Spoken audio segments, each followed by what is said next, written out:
right. Hello, everybody, and welcome to another session of Call of Cthulhu. We are playing the scenario Missed Dues. This will be our third session playing.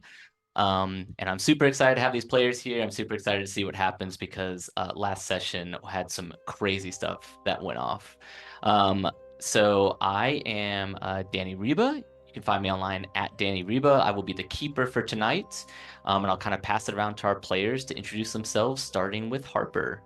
Hi everybody, I'm Harper. You can find me on Twitter and Blue Sky at harpersfaerie, and today I'll be playing the wounded Wendy No Nonsense Kelly. Oh yeah, I forgot. Oh yeah. Oh yeah. All right, we'll hop down to Shaunie. Hi, I am Shaunie of shaucatcosplay, and I am playing Sean Hopeful Doyle. I may or may not have helped kidnap a man. And next up, we've got Cory. Hello, I am Cory, and I will be playing Marty Pug O'Connor, who definitely didn't lock himself in an office in a desperate bid to avoid capture last session. Definitely not. And then we've got Corinne.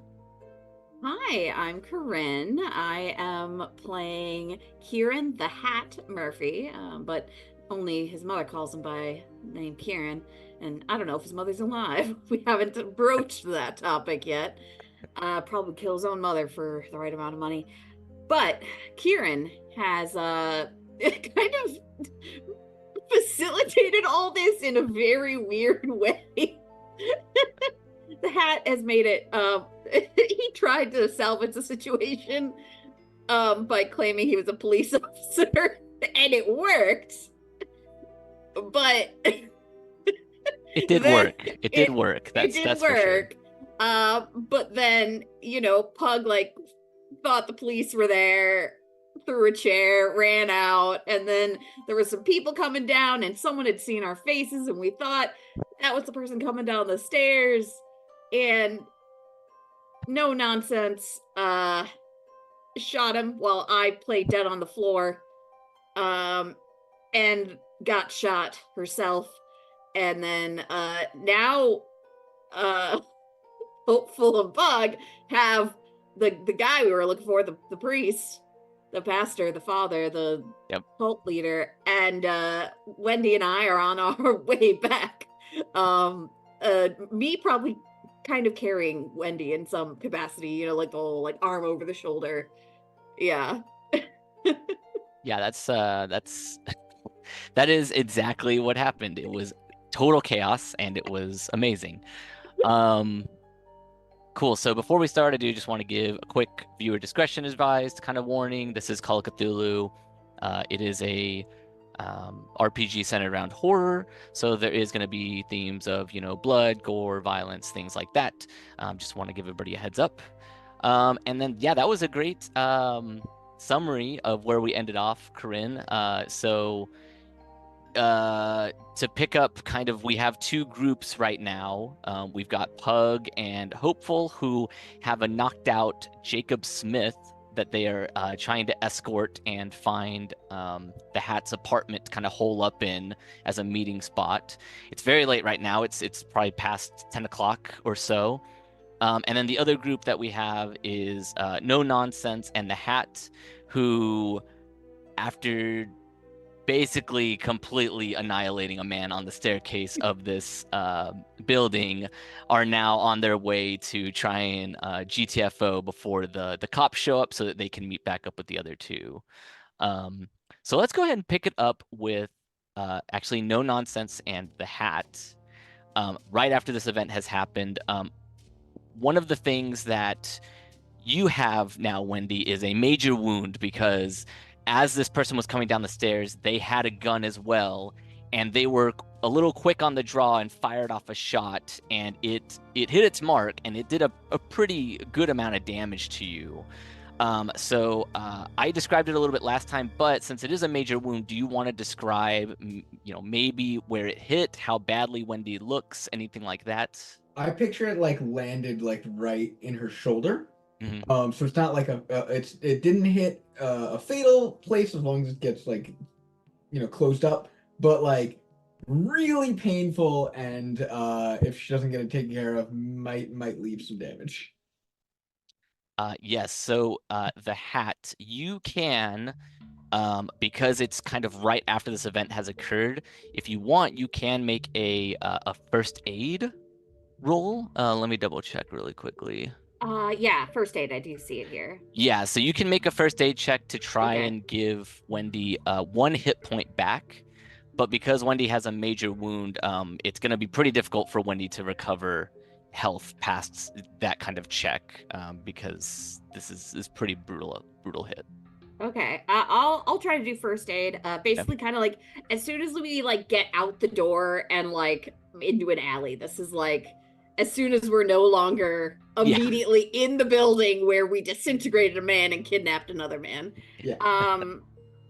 All right, so I'm gonna do first aid. Is this regular or difficult? I am gonna say it's gonna be a hard success, but if you get an extreme, I will give an extra hit point back. Okay.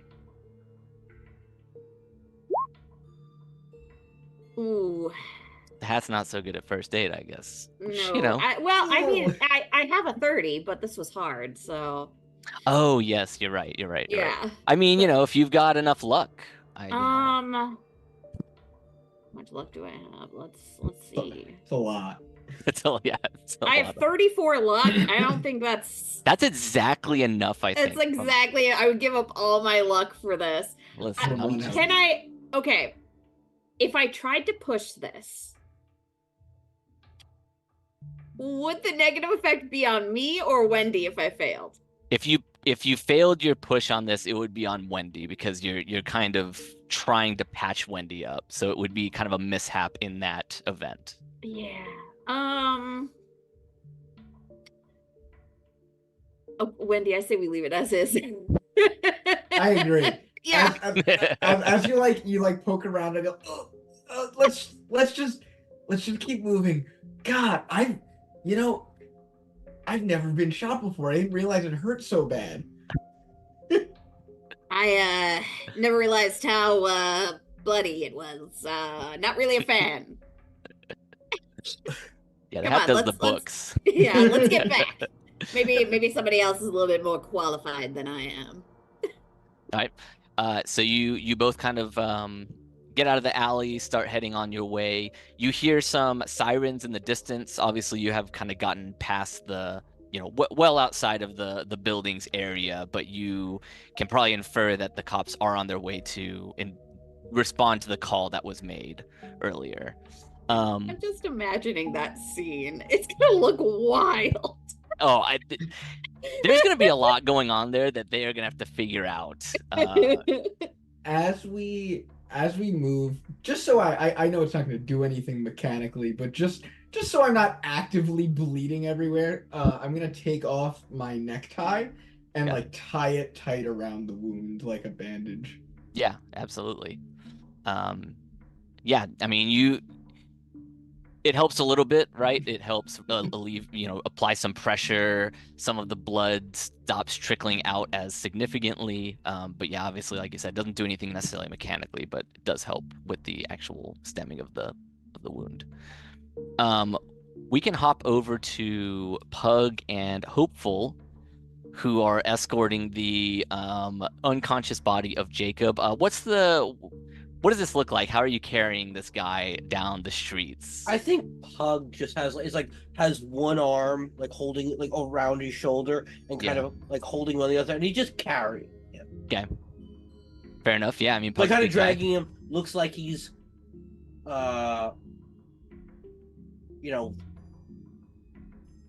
presumably looks like maybe he's just getting help walking home. Sure. Okay, can I have each of you make a luck check?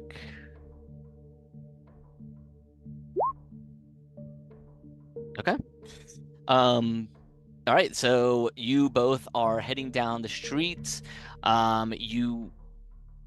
It is very dark out. It is night. There are street lamps, but there's not a whole lot of activity going on in the city.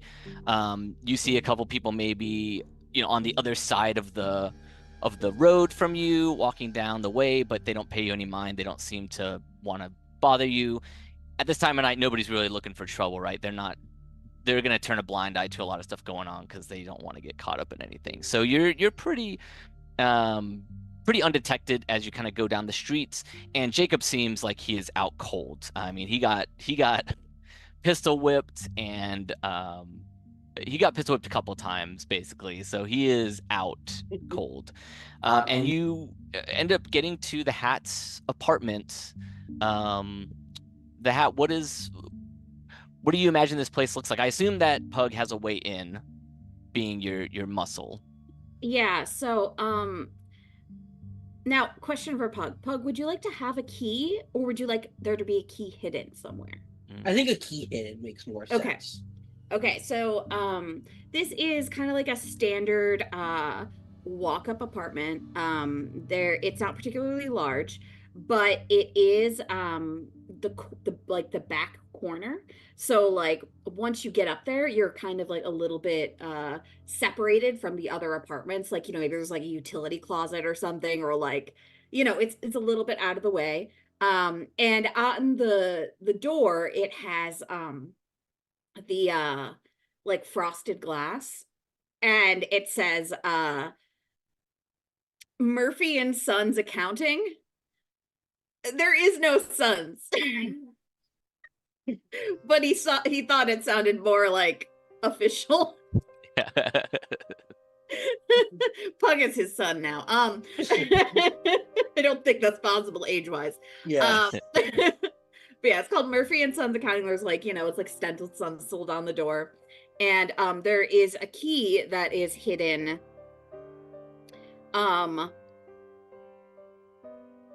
under a decorative, like a decorative plant that's by the side, but it's not just like underneath the pot. You have to like dig in the soil to find it. So it's like in the soil of this potted plant that's beside the door. And it looks like a rock. It's like one of those like hide-a-keys, assuming those existed in the 1920s. So it's a hide-a-key that looks like a rock that's in a pot of dirt next to the door, with like a plant that would make sense there.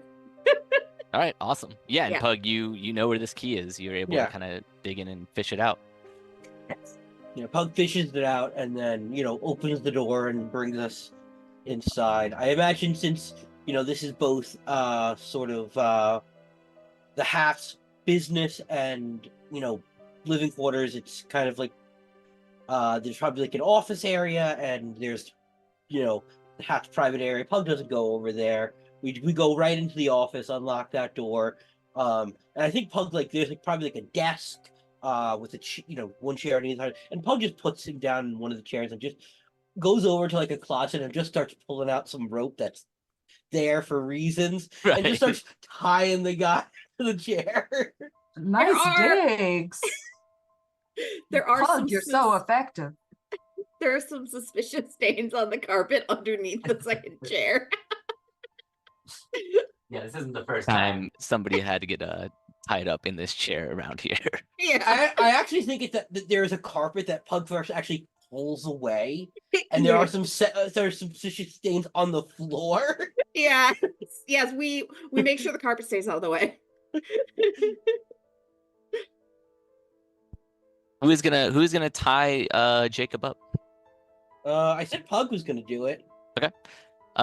So Pug, you can roll either a sleight of hand, let's see, or I'll say, I was trying to see if there's something a little more like strength based, but I don't feel like there was something. I'm gonna say that you can roll either sleight of hand or fighting brawl, because I'm gonna say, maybe it kind of relates to the knowledge of fisticuffs, being a little forceful with what you gotta do. Brawl. Extreme success. All right. Yeah, I mean, you tie this rope around him. Whatever kind of knot you want to make, you got it. I mean, he is snug. He is tied in there. He is not going anywhere, very clearly. Yeah. I imagine that, like, Pug, like, I think Pug probably also, aside from his criminal endeavors. I think he probably works like at the docks, so he just ties like a knot that you'd use to tie up like stuff for boats, but it's real tight. There is no wiggle room for Mr. Smith. Perfect. Yeah, he is in that chair. Are you going to wait for him to wake up? Or are you going to wait for everybody else to get here? Or are you going to wake him up now? What's the approach there? Pug's waiting for the hat. Okay. And how about you, Sean? Are you also waiting? I'm not gonna step on anyone's toes. I think everyone should be here. Okay. But Pug, you gotta tell me what happened. What do you mean? I heard a bunch of things. I heard the police yell. Oh yeah, I heard that too. I don't know anything about that. I went in and I knocked a candle over, started a fire, put the fire out. Then some folks heard me, I think. So I ran into another room and I just kind of held myself up in there until then the hat was there and you were there. A lot happened real fast. Yeah, I was just outside and I heard someone yell police. I heard just a loud ruckus. Oh yeah, there was gunshots. I heard like 3 gunshots. Well, one of those was probably me. Okay. Yeah, I was trying to shoot the door open to get inside, bust out the glass. Yeah. Well, I guess we'll wait for everybody. But while you're waiting, you remember that there was a book that you found. Oh, I know that. Yeah, so it kind of encroaches into your mind that maybe you should kind of flip through it a little bit while you're waiting. Yeah, Pug will do that. Pug won't second guess weird, intrusive thoughts coming into his head about strange books. Yeah, Pug will just like pull out of his jacket the book and just start flipping through it. Yeah, and it's as a reminder, it's a black book that has in gold lettering on the front, The Power of the Universe. And as you flip through it, you see that it talks a lot about some sort of god and an existence outside the boundaries of the universe, worshipped by a bunch of lesser gods, cosmic beings, these kind of weird cosmic divinity and forces that sound very strange, especially as I believe everybody's like, practicing Catholics. So it definitely sounds very weird, especially when transposed with something like that. But I'll hop back to the other two. Can I get a luck check from both No Nonsense and the Hat? I do want to state that the Hat is actually the only one who's not Catholic. He has no religion but money. Oh, I love that. Oh, and he's not very lucky. I will say that I'm basically gonna use Wendy's hard success to cover your failure here, because that was a really good roll. It was almost a critical fail though on the Hat, so we're good there. Even with Wendy bleeding a little bit, even with the wound kind of bunched up, it's not bleeding as heavily as it was, with the tie kind of helping to suppress it a little bit, and it doesn't look as suspicious or noticeable that you've got some blood leaking from you. It's kind of just staining your clothes more or less at this point. And in the dark of the night and the low lighting from the street lamps, nobody can really tell or seems to really care to try and figure out what's going on with you. The very few passerbys that are kind of on the other side of the road, and the very few cars that drive past you are not concerned with what's going on. So you're able to both get to the apartment relatively unnoticed, with nothing that seems amiss. As you get into the apartment, the Hat, it's up to you whether Pug had locked the door or not, but you can probably tell that Pug has been here either by checking to see if the key is missing or the door being open already. And you get inside and you see your other two companions in here, with Jacob tied up in the chair at your office desk. Oh, glad you made it. Okay. We've got a problem. And then he's just gonna gesture to Wendy. And I'm like holding a bleeding wound, hand bloody, shotgun bloody. Both of us are like have blood Yeah, from we the are- other guy's blood. Yeah. We are just coated in another man's blood. Um, I could stitch her up. you can. Yeah. So Wendy has a major wound. Wendy cannot actually benefit from any sort of medicine or first aid checks unless you are somewhere that has like a facility for that. Like if you go to a doctor. This is not to heal, Wendy. This is Oh. to just stop bleeding. Sure. Yeah. Absolutely. Yeah. Go for it. Yeah. So I think Pug will like reach into like the his thing and pull out. He has. I think he has for just. I think Pug gets into enough scrapes that he has a needle and thread on him for sewing up your wounds, and he just starts going over and the hat goes into like a hidden cabinet, grabs a bottle of spirits and just pours it over the wound. Ah! But as he does it, hand over the mouth, pour over wound. That's gonna sting. Yeah, it doesn't feel good. and we're done. All right. It is sutured as well as it can be. Wendy, you still obviously feel the throbbing pain of the wound, but it is not actively bleeding. I assume that there's probably like a little bandage or something that's been put over it as well to kind of absorb any remaining blood that's leaking out of it. And the wound is stabilized. You are obviously still in pain and injured, but there's no active blood kind of seeping out of it at this point. All right. And it's all of you in this room with this man tied up in this chair. A lot's happened. I'm not thinking straight. Before he wakes up, who has he seen? Well, he's gonna see all of us when he wakes up. No, before who has he seen already? No one's seen me Me. because I went out to the back. I think he's seen me. You seen your face? I mean, I threw a chair at him. I think wasn't your face covered? Part of it was, yeah. And you seen okay. So All right, I've got an idea. So I yelled, "Stop, police!" and they believed I was a police officer. What if we pretend this is a police interrogation? Wouldn't they be doing it at like a police station instead of a office? Well, some cops are crooked. That is true. You never heard of a black site? They take you and you never come back. I don't think we should let this guy go. Oh, I yeah. mean, he paid someone to steal something for him, so He's a it's not real like bad- he's I think on the this- up and up. He's a real bad dude. I also killed one of his guys, so we shouldn't let him. I was flipping through this book I found at his place, and it was talking about all sorts of stuff. He's leading people away from the path to Christ, and that's bad. That's damning some people's souls. Well, I don't want him to see my face.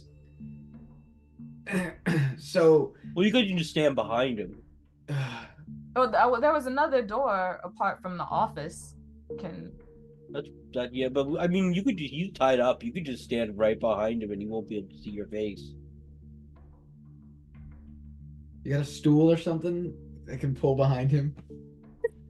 Yeah, I drag out a stool. And then just in case, I'll pull up my little bandit scarf.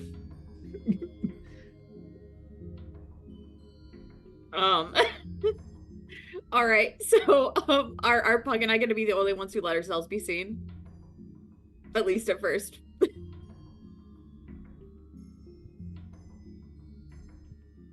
Hopefully, you shouldn't Seems let that him way. see you. Yeah. Okay. Yeah, there is another room, so you can go stand in the kitchen or something. I want to hear it firsthand. You got a blanket or something? handed her a blanket. So silly. Okay. Yeah, I got a blanket. And he's gonna go like to the personal part, like just like go grab like a throw from a couch, and it's like a knitted one. So like you're gonna be able to kind of see you through it, but it's gonna be like obscured, but you'll also be able to see. Oh yeah. I wouldn't want to put holes in something you cared about. Yeah, and then he's gonna throw it over you. It's like, Should I wake him up? perfect. Yeah, Pug, you know what to do. Pugs is just gonna kind of smack him in the side of the head with the book. We've all right, already yeah. done a lot of trauma to this man's head, Pug. Maybe if he doesn't wake up from this, we try a different method, okay? Maybe he'd hit him in. I think Pug would know. I think Pug would like hit him in the stomach with Sure. the book. And yeah, he actually roll a luck check for me, Pug.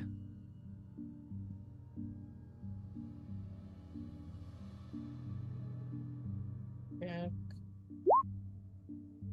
All right. Yeah. You slam the book into his you said his stomach. Yeah. Yeah, and he kind of like doubles over as much as he can now that he's tied up, and his eyes kind of shoot open and he coughs. As he wakes up, Pug goes in flaming fire, taking vengeance on on them that know not God and obey not the gospel of our Lord Jesus Christ. 2 Thessalonians 1:8. What the hell is this? What's going on? And he notices that he is tied up, and he kind of struggles a little bit, but then gives up, clearly realizing that this is more than he can handle. And he looks up at the both of you and says, what?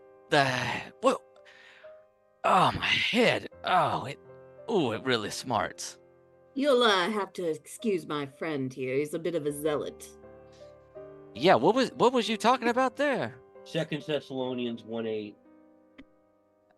All right. What is this? Some sort of religious interrogation or something? No.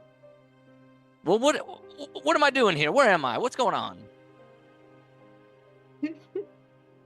Sorry, it's just mental. It's just really funny to me. Okay. Okay. We're the ones asking the questions here now. Are you the detective that came earlier? I am the detective that came earlier. All right, Let's and what are just you say asking me questions for? I you called got- you to help out with the thing that was going on at my place. We've been looking into you for a long time, Mr. Smith. What? Seems like you've got yourself into some nasty business. Nasty business. Nasty business. And that nasty business is why you're tied to a chair, see? Did you Yeah. catch the person that broke into my place? And he stares up at Pug a little bit. But then he shifts his focus back over to... We're not talking about that. We're talking about your sticky-fingered friend. I have no idea who you're talking about. I mean, the only sticky finger person that I know is whoever broke into my place and was rummaging through my stuff. We I have reason to tried to believe shoot that him. that is not accurate, sir, and it would be wise of you to stop lying. That's so. That is so. Do you want to make an intimidate check? Seems like you're trying to intimidate him a little bit. Oh, let me see what my intimidate check is. Can I get a assist from Pug on an intimidate? Sure, I'll let you get a bonus die. Okay, because I do not have great intimidate. So there's my intimidate. Yep. Oh, Yeah, you weren't bonus lying. die is not gonna help me, I don't think, but So it'd be a 60. So yeah, that is not still a gonna help. failure. Yeah. And he says, this does not look like a police station. So unless you've got something else going on here, I'm not telling anybody anything until I see a badge, until I talk to the commissioner or something. I would like to do a I suppose it would be a sleight of hand to pretend I have a badge. Sure. Yeah, you can do a sleight of hand. You gonna do your little Yeah, like little the trick again. yeah, the vest open, Sure, yeah. There's actually like something in there, but it's not a badge, Right. It's like it's just something like that I've business cards or something. yeah, it's like a little business. It's like a cigarette holder, Yeah, like there you go. Yeah. all right. And he kind of narrows his eyes at you a little bit and says, "So, then, officer, you want to tell me why I'm tied up here and not in a police station?" The reason you're not in the police station, son, is this man older than me? I'm gonna say son anyway. He probably is younger. I think he actually is pretty young from his picture. Okay. Then at least I'm 27. Oh wait, never mind. He is older. He's 38. Yeah, I'm still gonna say son. Yeah, I didn't realize you were so young. Okay. Yeah, no, I'm young. I just have an air of authority about me. The reason you're here instead of a police station, son, is you got yourself mixed up in something that the police don't want to dirty their hands with directly, if you understand my meaning. Uh-huh. So, what would that be, officer? That would be the theft of various artifacts from the university. You can roll a psychology check. Wow, that's pretty good. When you say that, he tries to hide it, but he clearly, you see there's a little worry in his eyes as they kind of start darting a little bit more frantically around. You see some sweat kind of start to glisten his brow a little bit, but he says, "I have no idea what you're talking about. I'm a fine, upstanding citizen of Arkham. I would never engage in any sort of theft or robberies." An upstanding citizen doesn't get themselves tied to a chair sweating bullets in my office. Well, I would like to speak to a lawyer. I'm sorry, Mr. Smith. It is currently too late for any lawyers to be here, but we can certainly get you one first thing in the morning.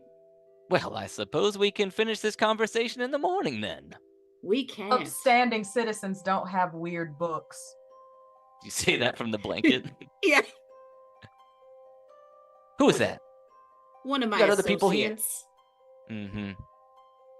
Another cop, I'm sure. Who I associate with is none of your business, Mr. Smith. We are currently dealing with your transgressions. I have done nothing wrong. My hands are clean. Now, Only because you've hired a man to steal for you. now that is a bold claim, officer. If you have this man and he has told you that I've hired him, he's clearly lying to you.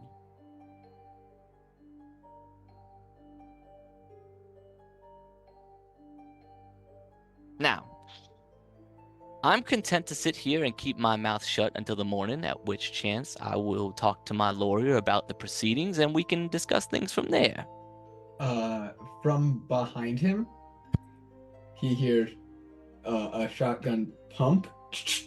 Go, wakey, wakey, it's morning. Start talking. as it taps him. And the Hatch is gonna kind of like lean back against his desk. Oh, look at that. It's morning, but somehow it's still dark outside. I don't think we'll be able to get any lawyers. Oh, all right. I see what's going on here. All right. Yes, I hired a man to steal some things. I did. It's true. But I'll tell you what, I haven't seen that man since he performed those crimes, and so I have no other association with him or the events that transpired. Why do you want those things? Well, I would like those things, but it seems like in this. Them? Oh, why do I want? Well, I mean, is that really what's important here? I mean, you're after a thief. Why would any of that matter, really? Do you still have the book in your hand? Yeah. He does look at the book and says, But now hold on a second. Have you been reading the book there? I saw a little bit inside, yeah. And what did you think? I thought that you're a blasphemer and that leading these poor people astray out of the light of God. I am helping these people. I am helping them from the darkness and the purifying fire that is coming for all of us. You don't understand. You didn't read enough of the book is really the problem here. You didn't attend the sermons. Only one book I need to read. And it's that one in your hand, son. No. I don't know. But look, I can tell you who the guy I hired was. And then how about we say that that's good enough? That's already a lot of information. Where is he and where are the items? Let me tell you, I wish I knew. All right? I hired him. He did these jobs. I know he did because I read it in the papers. And all of a sudden, he up and vanishes. He doesn't come back. He doesn't give the items back to me. He doesn't even come to collect his pay. So I don't know where he could have run off to. I've been talking to one of his friends. Actually, that's a good point. I've got a friend or someone that's a friend of his that comes to the sermons. You could probably talk to him and figure out where this man is. Describe what the friend looks like. Oh, he's kind of greasy. Got like a worn out hat he usually wears. A little heavy set. I think his name's the Spoon or something like that. Something, I don't know, unsavory. Hat, you can roll another psychology check. You got it.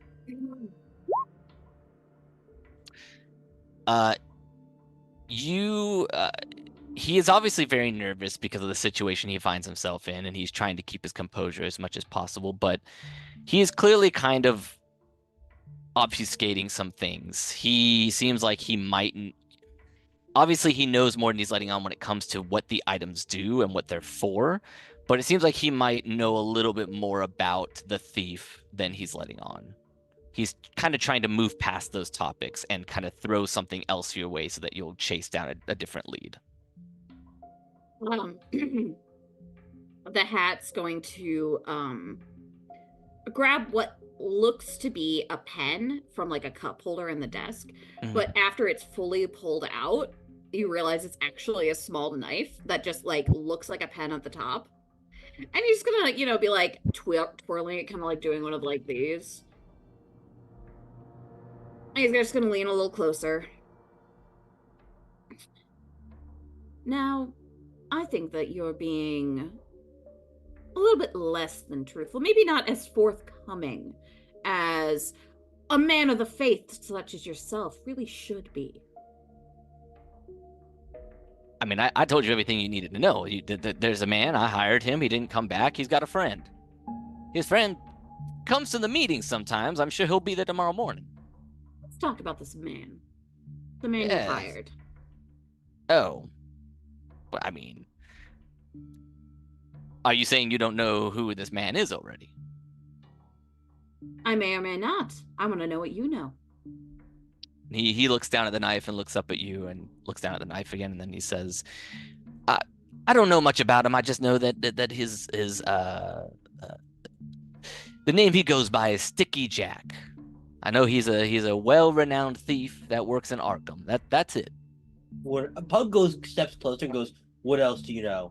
And as Pug says this, he puts his hand over his mouth, and Pug just slams his foot onto Smith's foot as hard as he can. Ooh, all right. Roll a D3 for me actually a D3 plus your damage bonus, which I think is like 1d4 for you. Let me pull that up. Combat, unarmed. The damage is all okay. So 8 damage. That's Wait, that's how is that good. even possible? You broke that man's foot. Yeah, I mean that's What am I adding to that? It's It's a D3 plus a D6. And you got a 6 on the D6. Oh, because Oh. because your build is Yeah. you get a D6, yeah. I've broken this man's foot. Yeah, so you smash down on his foot and he screams. Obviously you have his mouth Yeah. covered, but he screams, and even through the hand you can hear the muffled sound as tears kind of start welling up in his eyes. And he just kind of is like sobbing a little bit from the pain that he is clearly feeling from his broken toes. Like I said, Mr. Smith, my associate here is a bit of a zealot. All You're right, doing what are well you? to answer our questions. All right. Just don't break any more my toes or my fingers or cut me or anything like that. What do you want to know? You want to know where Jack is? Is that what you want to know? That is one of the things we want to know, yes. And he puts the knife back in the cup. I don't know where Jack is, but I just found out from his friend Spoon the other day where his apartment is. And I was gonna go take a look over there next to see if that's where he's holed up. We would love an address, Mr. Smith. He looks back up at Pug and kind of wearily sighs a little bit and just says, 22 Curzon Street. He's got an apartment over there, apparently. It's on the south side. That's all I know. Now, that wasn't so hard, now was it? I'm gonna pat him on the shoulder. Yeah, you're not gonna get away with this, you know. You may be a cop, but you're a damn crooked one. Tip of the hat. As he does that, Pug is just gonna grab a piece of cloth and like put it in his mouth and wrap it like so he can't talk. Not asphyxiating. And then just like I think we're keeping him alive for now, right? We are. Pug just drags the chair into like a closet, with him bound and gagged, just puts him in the closet and closes the door. And on the inside of the closet door, there's like a comforter, you know? So it muffles And he makes some protesting muffled noises until he is closed in that closet, and then you can't hear them anymore. Lock the closet door. What's the plan with him? Well, we should probably kill him. I figure we leave that up to the boss to decide. Oh And, yeah, we can turn him over. That's perfect. Let's get out of earshot before he, catches wise. All right. What if he gets out? He's not getting out of there. Well, actually, one moment. Far on that broken foot. The hat goes behind the desk and starts going through drawers, and then pulls out even more rope. And goes to the door handle and ties it and makes a counterweight against a drawer or something, like a dresser that's nearby, so that even if he does get himself untied, he has to try and force his way out, which on a broken foot is not going to go very well. Sure, yeah. Should be good now.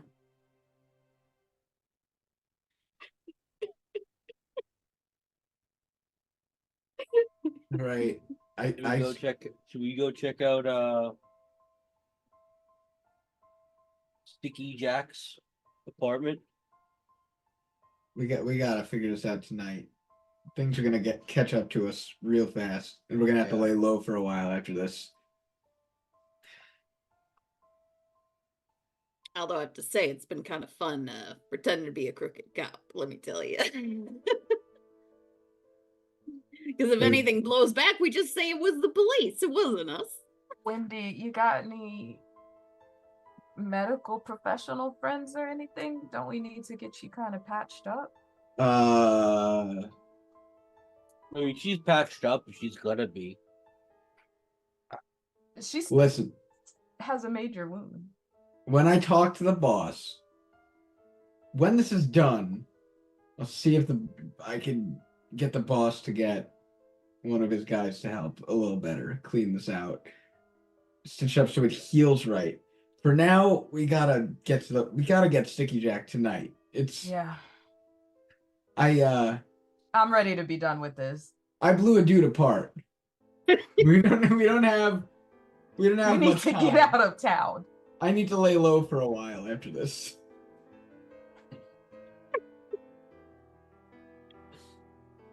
All right, Sticky Jack. Stealthily. I think right before we leave though, the hat is going to if I may make my little whatever I'm flashing as a badge look a little bit more convincing, because if I'm gonna keep doing this, I should like take 10 minutes to make it a little bit more convincing. Yeah, sure. Yeah. I mean, what would you do for that? So usually, like, because what I imagine is it's actually like a cigar, like a cigarette case that has like a star on it, and Mhm. that's like what he's been flashing this entire time. Fair. It's just like a cigarette case with a star. So he's gonna take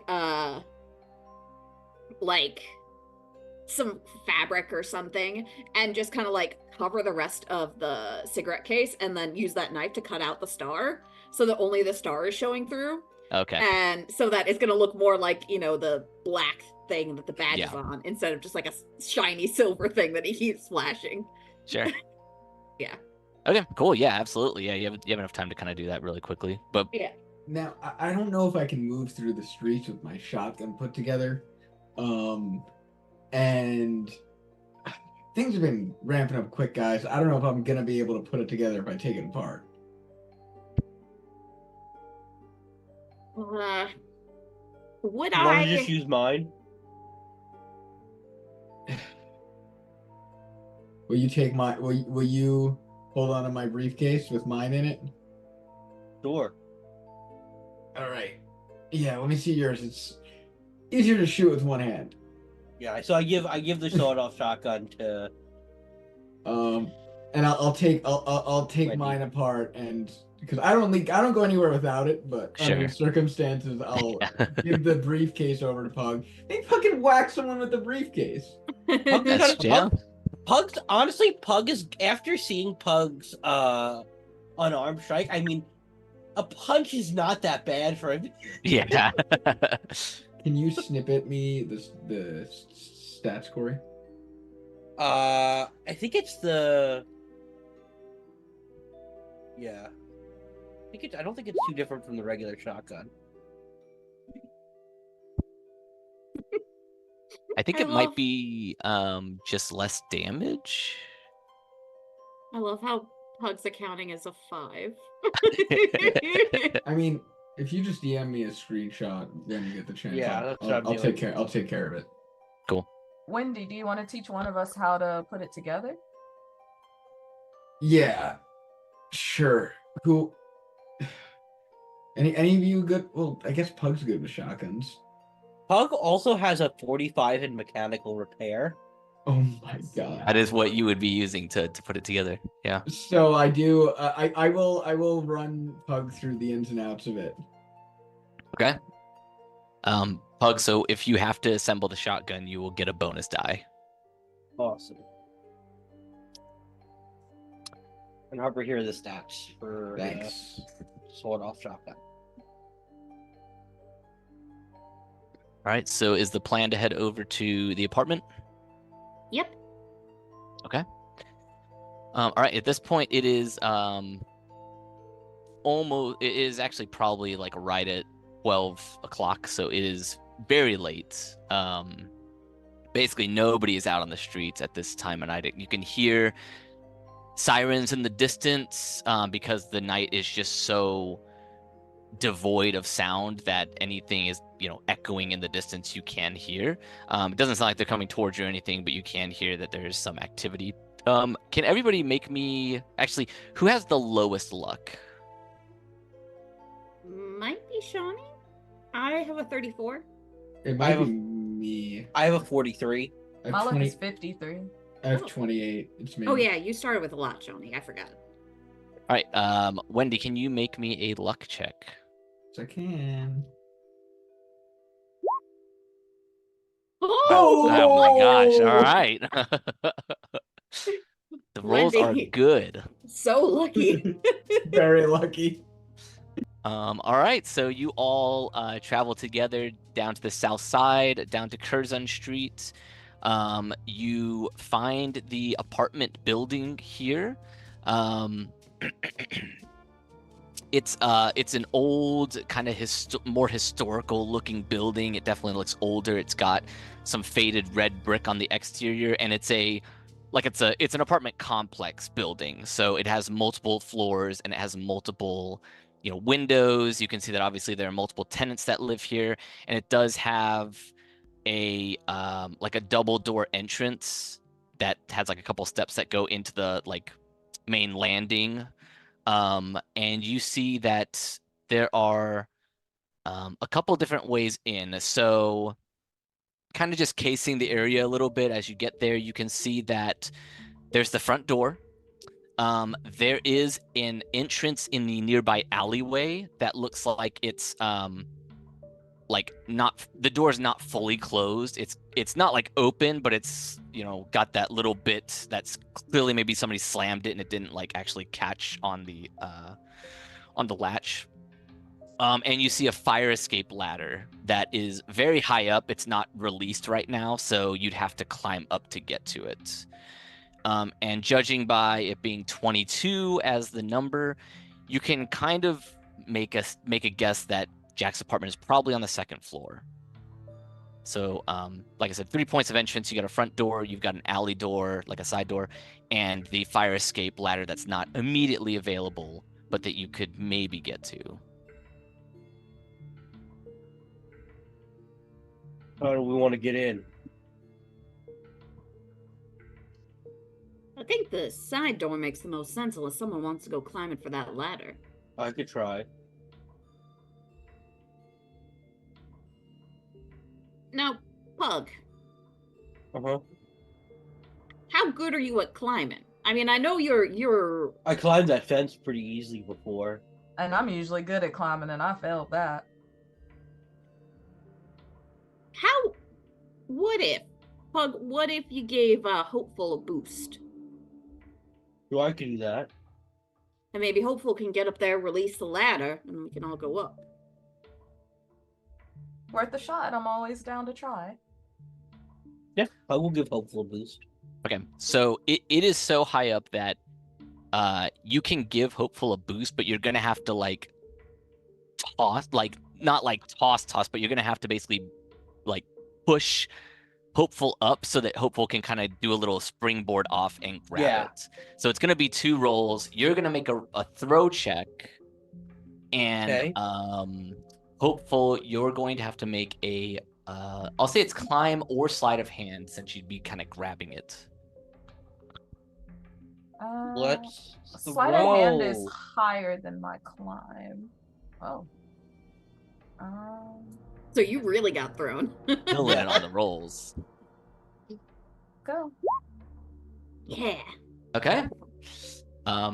So Pug, you boost Hopeful up. You kind of give a bit of a springboard off with your hands, and the force is enough to push Sean upwards so that you can grab the fire escape ladder, and there's a little latch that you're able to pull that causes it to kind of slide down enough for anybody to grab it and get up to the fire escape staircase that goes all the way up to the rooftop. So I think as it descends, Pug does catch the ladder so it doesn't hit the ground to avoid. Oh yeah, sound. sure.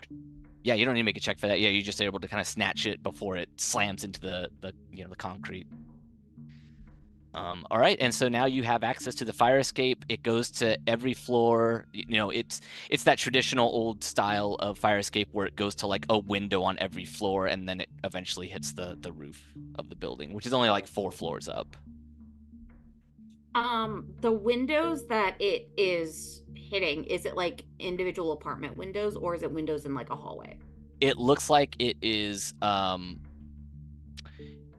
I will say it goes to hallways. I think that makes sense. Okay. Yeah, I think Hat's gonna be like, good job, you two. Nice work. Let's get on up there, keep an eye out. We're gonna pull this ladder right back up with us when we go, so no one can get the jump on us.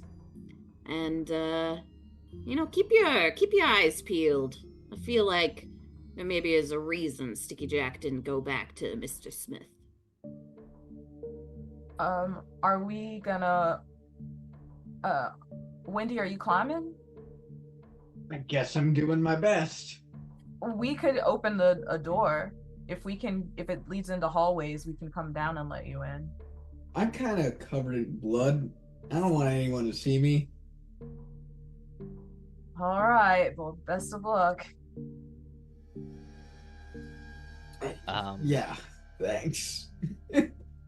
Yeah, it's a little bit of a rough climb for you. No nonsense, but doable with the patch-up job that you've been given. So you're all climbing up the fire escape and going through. Are you going to go through the second floor window, or are you going to go through a different one? Basically, I think second floor, right? Yeah, second floor, because we're assuming Sticky Jack's on the second floor. Yeah. Okay. All right. So everybody. Stealthily. Okay. We'll get to that in a second. Everybody can make me a listen check.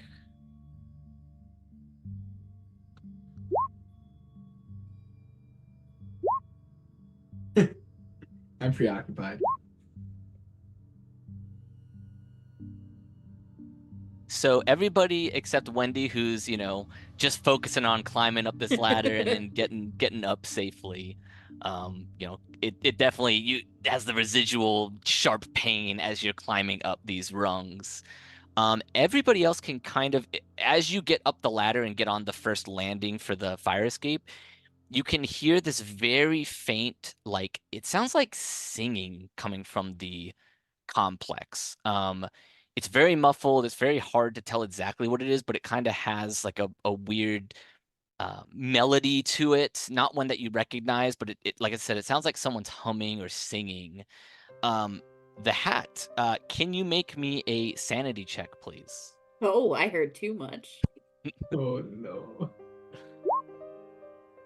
Okay, the Hat, there for you, you can, as you hear the singing, you can almost understand the words that are in it, and as you try to understand the words, they don't seem like real words. And instead of kind of fixating on it or trying to understand it more, you kind of just are able to shrug it off like, I'm probably just hearing it wrong. It's probably just because it's, I'm outside, there's something going on inside. I don't know what's going on here, so it's not really worth trying to decipher what these words Do are. I at all get the sense that, like, would I have, I guess, the knowledge enough to be like, hey, we shouldn't listen to this and try and decipher it? Or no. Okay. Yeah. You just shrug it off. You're like, I don't know what's being sung, but it sounds weird, but like, whatever, we're outside. It's gonna happen. Are there any penalties for Pug getting a hard success on the roll, or is it just the extreme? It was just the extreme. Okay. So you're good. You're good. All right, and so you're going to stealthily go into this building, is that right? All right, so everybody can roll a stealth check to kind of go. Actually, who's going to open the window? It is unlocked. Oh wait, Sean. If it's unlocked, then Sean can do it. Is it? I assumed I was at the top of the ladder. Oh yeah, you would have been. Yeah. Okay. I was thinking it might need to be forced open, but if it's open, then yeah. Yeah, it is open already. It is not locked. So whoever's going to open it is the only person who needs to make the stealth check. Woo! Yeah, you get to the window, you see that it's unlocked, luckily, and it kind of you slowly push it upward. It does smoothly slide upwards, and eventually kind of opens up enough where it's going to be a little bit of a tight squeeze, especially for Pug. But it is easy to kind of just step into. You can see that it does go into a hallway that has doors that line the sides. It's not like super full of doors, but it looks like maybe there's like 2 or 3 apartments kind of on this floor that you can see from the window. And it's got, some carpeting on the ground and everything like that. So, are you all heading inside? Yeah. Okay. All right. You head inside. I'm going to describe what you see, and then that's probably a good time for us to take a quick break. So, as you all head inside, you kind of step in through the window onto this kind of not great, not well cared for carpet. The apartment the complex smells like a rotting smell. That's the first thing that hits you, and you realize that it didn't really hit you when you were outside the window. Even when you opened it up, Sean, you didn't smell it. But as soon as you're inside, there's kind of this rotting smell of like rotting meat. It is definitely unpleasant. It's like every food in this building has like gone bad, and it's just the wafting scent is just sinking through the area. The other thing that you notice as you come in here is that the walls themselves, they have this kind of cheap wallpaper with like some small like diamond patterns on them, but they seem to almost like pulse and move. It's like the shapes on them kind of move around. There's kind of like a rippling texture on the walls, which is very strange, obviously. It almost seems like there's like a breathing of this building that is going on right now. And you see that when you were on the outside of this window and looking in, you could see that there were doors lining the hallways. And now that you've stepped inside, the entire layout has changed. There's only one doorway at the end of the hallway, and you see that there's like 4 windows on each side of the apartment, of this long kind of stretching hallway that you find yourselves in. It looks completely different from the area that you saw as you were looking inside. And as you look at these walls that are kind of moving and pulsating, and the door that is not where you remember it being, I need everybody to make a sanity roll. That checks out.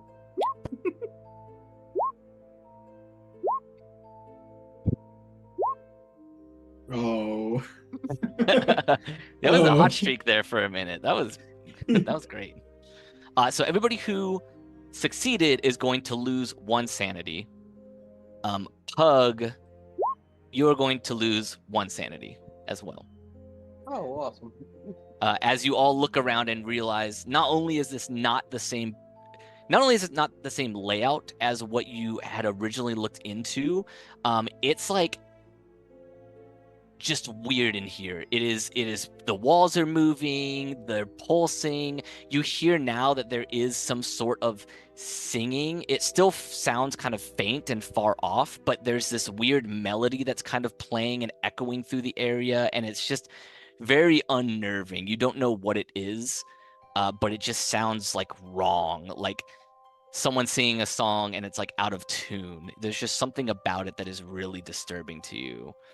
And I think that's a good spot for us to take a break, as you have arrived in the apartment complex. So we're going to take a quick 5-10 minute break, and then we'll be back to see what happens in the apartment of Sticky Jack. Oh boy. Oh boy. I'm excited. It's great.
All right, and we are back to find out what happens in Mist Dews here on Call of Cthulhu on the Reroll channel.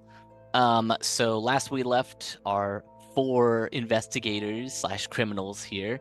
They had just entered the apartment of presumably Sticky Jack, but have found themselves in a very strange area. Like I described before the break, the walls are kind of pulsing, they're moving, the layout is very different. You're in this, whereas before you saw it as kind of like a regular apartment landing where it has like a couple doors. Now you're in this kind of long stretch of hallway. The walls are kind of bugging out and pulsing. There is a high-pitched kind of weird noise echoing through the place that sounds a little muffled, but still just feels very eerie. And there are 4 windows now on each side of the hallway, and there's a door at the dead end of it. I would like to look through a window. Okay. Yeah, so you look through one of the windows on either side, and you realize that it is not Arkham that you see outside. It is not even a street or buildings. You see a vast blackness that looks like it has little pinpricks of light all around it. And you come to a strange realization that what you're looking at might be outer space. Please make a sanity check for me. Yeah, I figured that was coming. Ooh, failure. So you're going to take 1 point of sanity damage.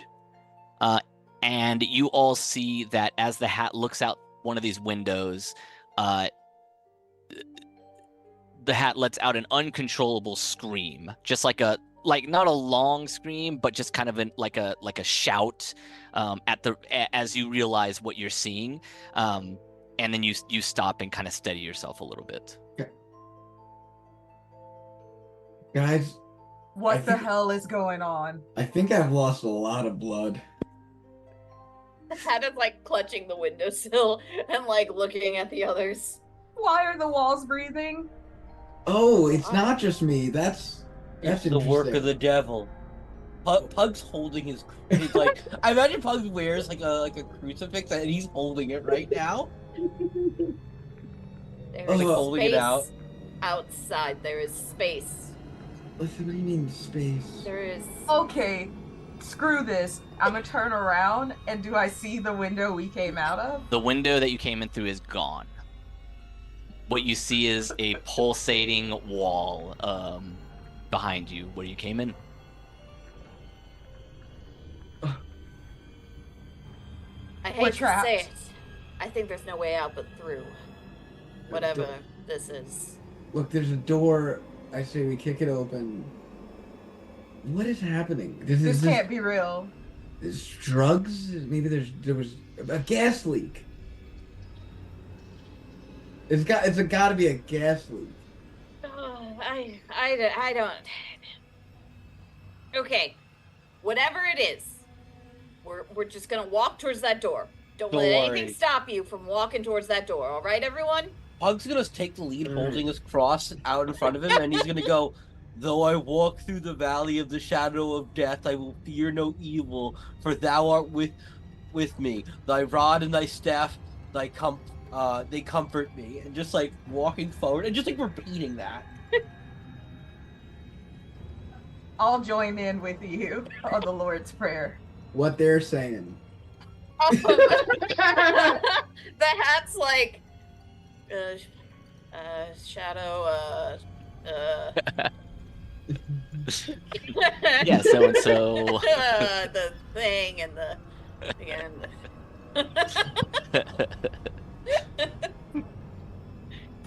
Okay, so you go down the hallway.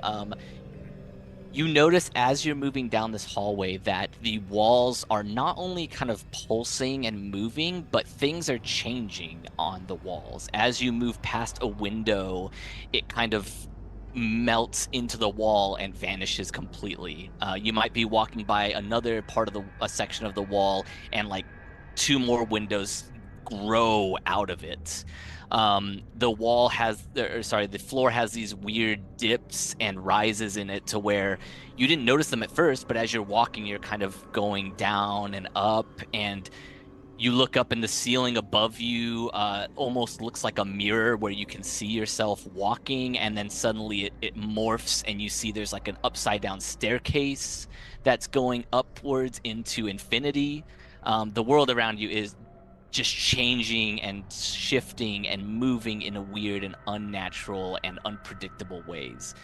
But you do manage to get to the door at the end of the hall. There are no numbers next to it. There's um, no sort of information as to what door this might be, but it does look like an apartment door. It's kind of got some old. It's an old wooden door, and it stands in front of you. What's the plan? Before doing anything with the door, I want to take my knife and stab the wall and see what happens. Make a luck check.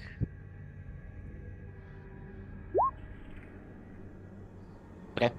So you stab. So you're gonna stab the wall. So your knife impacts it as if it was a solid wall.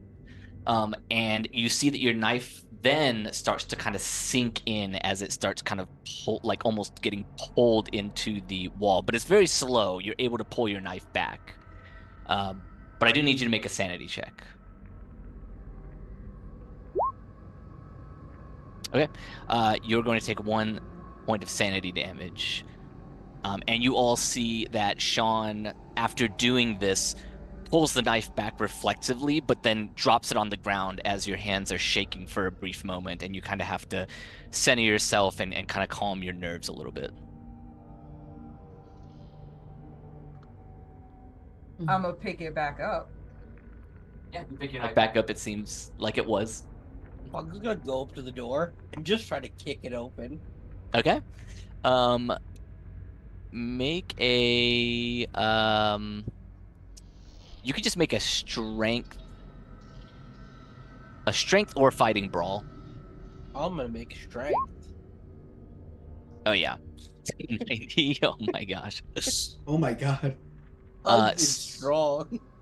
So you slam this door with the sole of your foot, and it basically just splits into. It looks like it was a very old door. This apartment is very kind of historic looking, or at least it was from the exterior.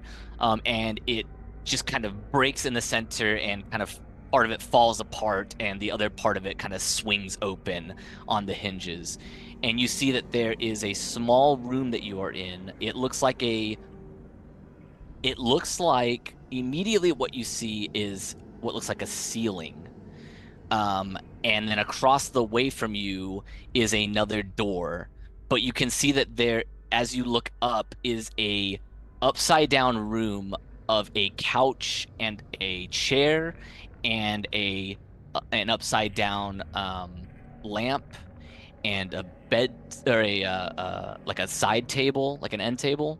And you see a man in the chair with blood running down his head from what looks like a gunshot wound. And in his hand is a revolver, and the blood drips down because it is an upside down scene. So the blood drips down and kind of splashes on the floor in front of you. And Pug, I need you to make a sanity check. Yeah, I figured that. That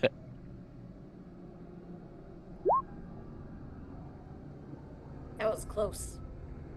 You can. I don't know if you can normally do it, but I will let you use luck if you want to.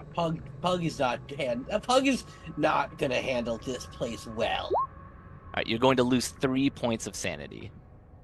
Okay. As you see this figure in the chair just leaking down blood, almost in just like this skinny like waterfall down from the top of the room to the bottom in this large puddle that is gathering. There's another door. There's another door right across the way. Yes. Pug goes back to reciting the Lord's Prayer and goes to kick that door open. Okay. So the hat would like to observe the man and see if the man is Sticky Jack, the one who shot himself in the head. Oh sure. Yeah, you can roll a I'm gonna say that you can just roll an intelligence with a bonus die, as you're kind of just studying the features. It's drenched in blood. It has a bullet hole in it, so it's not exactly clear. Okay, so you got it. I do need you to make a sanity check as you're studying this and taking it all in the meantime. Understandably, failure. You will take 1 point of sanity damage. And you look at the figure, you study it, you realize it is not Sticky Jack. It just looks like maybe a random tenant of this apartment complex. But in studying it and looking at the figure, in understanding the room's layout and what has happened here, you do find yourself kind of getting a little bit of a brain fog and just kind of running out of terror and bumping into Pug. There's nothing that happens, but you kind of just like run into his backside as he's approaching the other door. And Pug, you're gonna kick down the next door? Oh yeah. Okay, what are the other two doing, Sean and No Nonsense? Are you just following behind? Yeah. I guess when Pug kicked in the door, did Pug just walk in or pause and look horrified? He probably paused and looked horrified, if I had to guess. And then yeah, I think it's paused, looked horrified, and then just went, we're not gonna think about that. We're just gonna keep reciting the Lord's Prayer. And are you reciting it like a little louder than you were before? Oh, I think it's definitely louder. Pug is definitely freaked the fuck out, and he's reverting to the only coping method that he has, which is just leaning harder into religion. All right, so then I'll follow behind, but I'm gonna just avert my eyes to whatever's going on and just keep myself focused on Pug's back. I'm gonna take up the rear, and I'm just now holding the double barrel, and probably in my good hand, and just bracing it on my not so good arm, and I'm guarding the rear because things are freaky. Sure. To steady myself, I've put a hand on Pug's shoulder. Yeah. I don't believe in much, but I believe in Pug. I believe that Pug believes. And he's got the voice of an angel. All right, Sean Hopeful Doyle, please make me a luck check. Nice. So I'm gonna say that you are trying to avert your eyes. You're trying to kind of just follow along, and it's without knowing what's in this room, it's a little hard for you to avoid it, but you do step in the bloody puddle in the center of the room, and you look down and see your foot kind of your shoe kind of covered in this blood that's kind of growing in size. Please make me a sanity check.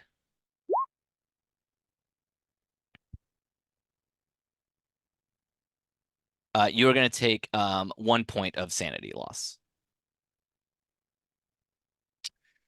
And then I think I'd eventually, as everyone makes their way through the room, I'm guarding the rear, but I'm still following behind. I think I'd eventually see it. Sure. Okay. Yeah, that makes sense. I mean, you're probably pivoting, making sure that you're looking around at everything, studying things. So you probably end up seeing we're it. good.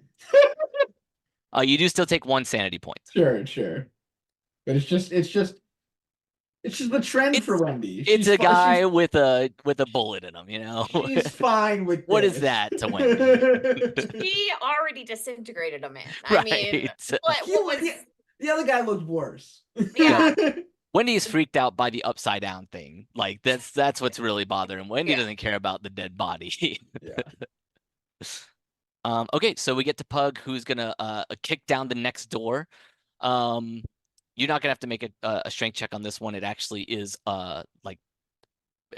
basically so weak that you're able to just kick it open. It's not locked or anything like that. It just spins on its hinges as it opens up, and you find yourself in another area of the apartment. It's another kind of hallway, and you see that there are stairs that go down, and then they kind of go up, and then they go upside down, and there's a doorway on your right, and then there's a doorway all the way up to your left, like on the ceiling of the room. And again, the walls are moving, pulsing. They're still doing that. The singing you can still hear, kind of muffled in the distance. Does it sound like the singing is coming from above us? Right now, you can't get a sense of where it's coming from. It's kind of just like everywhere in this weird building, whatever this layout is. Pug doesn't know how to get to the door on the ceiling, so he's going to go to the door that he can get to. Okay, that's fair. Yeah, there's one basically immediately to your right. Yeah, I go. I mean, Pug, at this point, not seeing how easy the last one opened, Pug's going to try the hand. Okay. Please roll a luck check for me. No. Okay. Okay, so you open it up and you see that it is pitch black. Like you open it up and it is just pitch blackness. You don't even see like the pinpricks of stars in the distance. It's just fully just void in this room. And you can hear a piping sound, like somebody playing some sort of flute instrument. It's not the same music you've been hearing in the other area. It's a little bit different sounding. It's a different melody, but it's still very discordant and just sounds off. Pug's just door closed. Okay, so you've got one door on the ceiling of this room. Yeah, Pug's gonna just try to walk and see if he can just walk like because you said like the stairs. There's like stairs going down and up. Yeah, and they go down, they go up, they kind of go upside down. He's gonna see if he's gonna be able to just to follow them. Sure. Is everybody else following Pug? Yep. Hat's got a hand on Pug's shoulder. He's like gripping Pug's shoulder, probably a little too hard. Okay. So you start walking. You walk down one of the staircases. You walk a little bit upwards on the staircase, and probably take a little bit of a breath as you step onto the upside down staircase, and you find that you can walk upside down here. And it is a very strange feeling as you start walking upside down on these staircases. Starts reciting the Lord's Prayer louder. Yeah. Will everybody please make me a sanity roll? Do I have to hold my hat to stop it from falling You off? do, yes. I mean, it is actually affected by Okay. gravity and everything. Pug is not doing well. So if you if you got a success, no sanity loss. If you failed, like Pug did, you're going to take 2 sanity point loss. Okay, Pug has lost 6 sanity points so far. And you get to this door. It is, for you, it's basically on the floor because you're like walking upside down, and it is on the ceiling, which for you means it's basically on the floor of where you're standing. Pug's gonna Tell me this isn't real. none of this is real. The devil is the father of lies. Yes, and then open the door on the floor. Open the door on the floor, and you see that you are looking down into a room that is probably about like 10 feet down, and it has a bed in it. It has a bedside table. It has a lamp, like a bedside lamp in it, and it looks like it has a door off to the side. But it's like you're on the ceiling looking down into the room.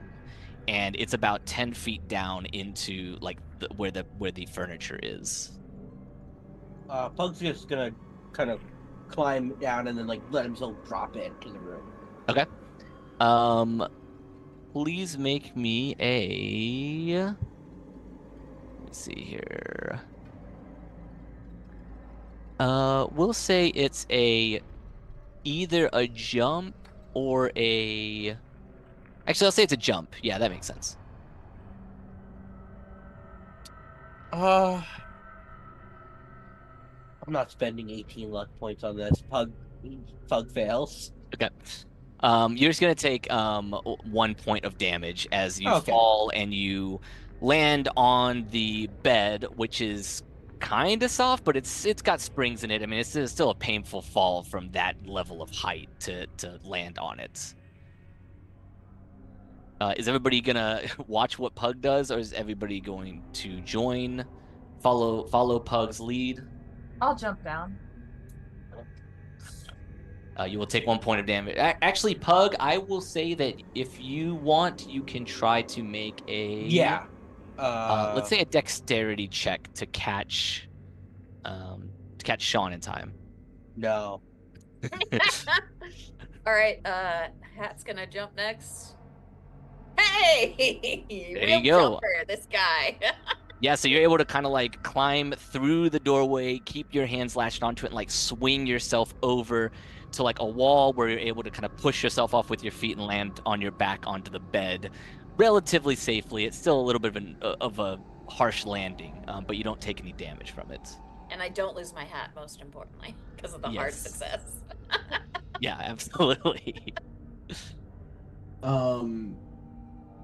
So Wendy has a bit of a debate with herself of, do I want to try to jump in and use the door with my good hand, or hold the shotgun with my good hand, or good arm?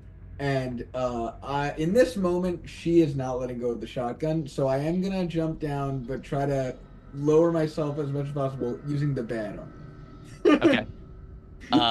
So go ahead and make your jump, but with a penalty die. Sure. Oh no! That is a 60. So someone can make a dexterity check to try and catch Wendy. All right. So that'd be 22 luck. I'm gonna spend the 22 luck. Really? All right. How much luck do you have? 53. I appreciate it. Teamwork. You're very wounded. Yeah, if you fall, you might die. Yeah. So Sean, you are able to catch Wendy. What is are Easy you? there, no nonsense. I had a rough fall. Okay, thank you. Oh god, this gas leak is getting to me. Yep, gas leak. I feel like this is the worst trip I've ever been on. All right, so you're in this room. It seems relatively calm. The walls are still kind of pulsing. You still hear the singing, but there's nothing. Now that you're on the floor, there doesn't seem to be anything out of the ordinary besides that. And there is a door kind of right next to where the bedside table is. Has the volume of the singing changed? Nope, it is still kind of like in the distance, kind of muffled. Open door. Okay. You open the door, and as you pull it completely open, there is a long spectral tentacle that comes out of the doorway. Everybody, please make me a sanity check. There they are. None of us were handling spectral tentacle. So everybody's going to take a 2 sanity loss. And Pug, the tentacle, as it comes out of this doorway, it is kind of glistening with this purple energy, but it is a little translucent, so it looks very unnatural. But it immediately goes to grab you. So please make me a dodge roll. You're looking for a hard success here. Can I try to fight back? Sure, you can try to fight back. Yeah. What is that again? So you're just gonna roll your fighting brawl, and if you get a better success than what it has here, because I think Pug's instinct here isn't to dodge. I think it's to punch. to slam into it. Sure. Yeah. So you're looking for a hard success. Oh. So you could. I don't know if you want to, but you could spend 26. You could push your luck. You can push. Yeah. I will let you push on this. I don't normally in combat. I don't think you can, but this is kind of like a. I'm gonna attempt to push my luck. Okay. No, things have gone horribly awry. So you said that you're gonna try and swing, like basically just kind of punch, hook it, yeah. So you throw out a fist. You realize a little bit too late that this thing is translucent, and your fist literally goes through it. It just completely passes through it, but it then wraps around your arm and becomes like opaque and puts pressure down on your arm. So you are going to take A little bit of damage here.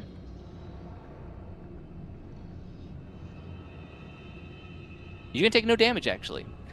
But you are currently like squeezed by this tentacle. It is basically like grappling you. There's not necessarily rules for that in Call of Cthulhu, but you can't move. You find you're not able to break free of this. It's this thing okay. But it's physical. It's got physical mass. It is physical now. Yes. Pug is going to reach into his pocket and pull out his switchblade and just start stab. Okay.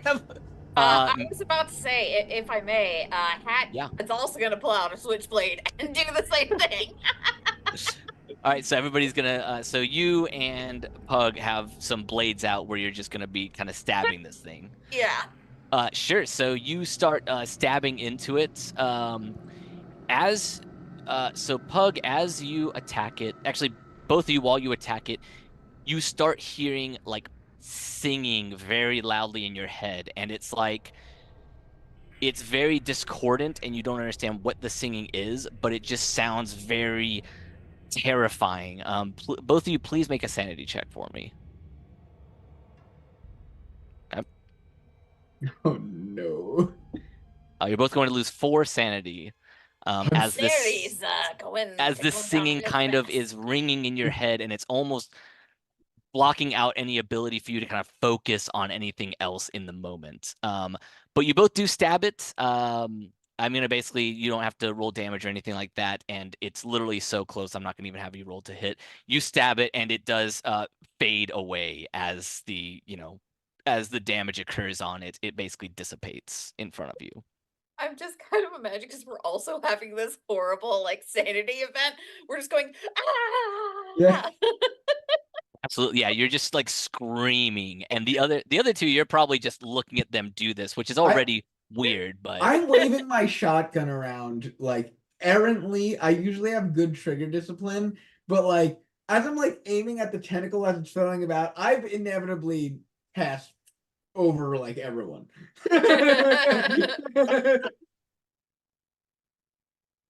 Okay, but now the doorway is clear, and whereas before the area this tentacle came out from was like pitch black, now you can see that there is another hallway that this door leads to. Who has the lowest luck of the group? Is that still Wendy? Me, I believe. I have 31 now. 28. Okay. Wendy, please make me a luck check. There you go.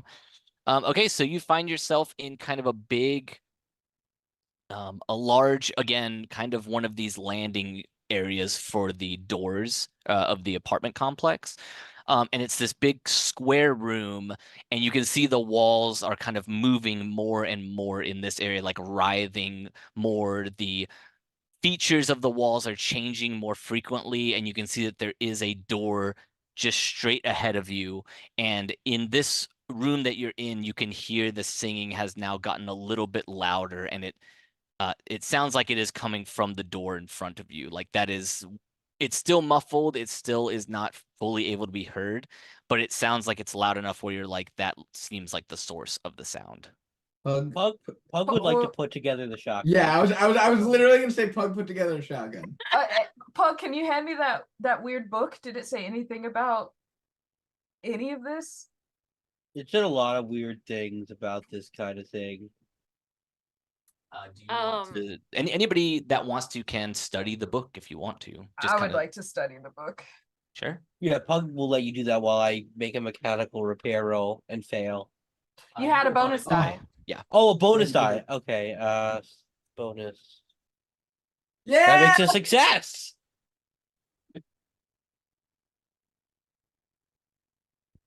Assemble the shotgun.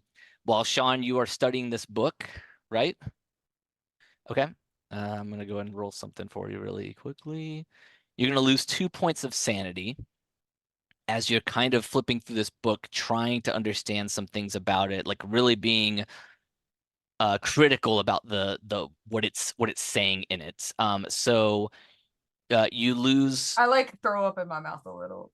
Yeah, it's probably like you throw up in your mouth a little bit. It's probably also people see that you are almost overly fixated. Like I imagine it's like Pug has put the shotgun together, everybody's ready, and they turn, and you are still like engrossed in this tome, like you have not put it down. Maybe your hands are even like wrinkling the edges of it a little bit because you have like a death grip on the book itself.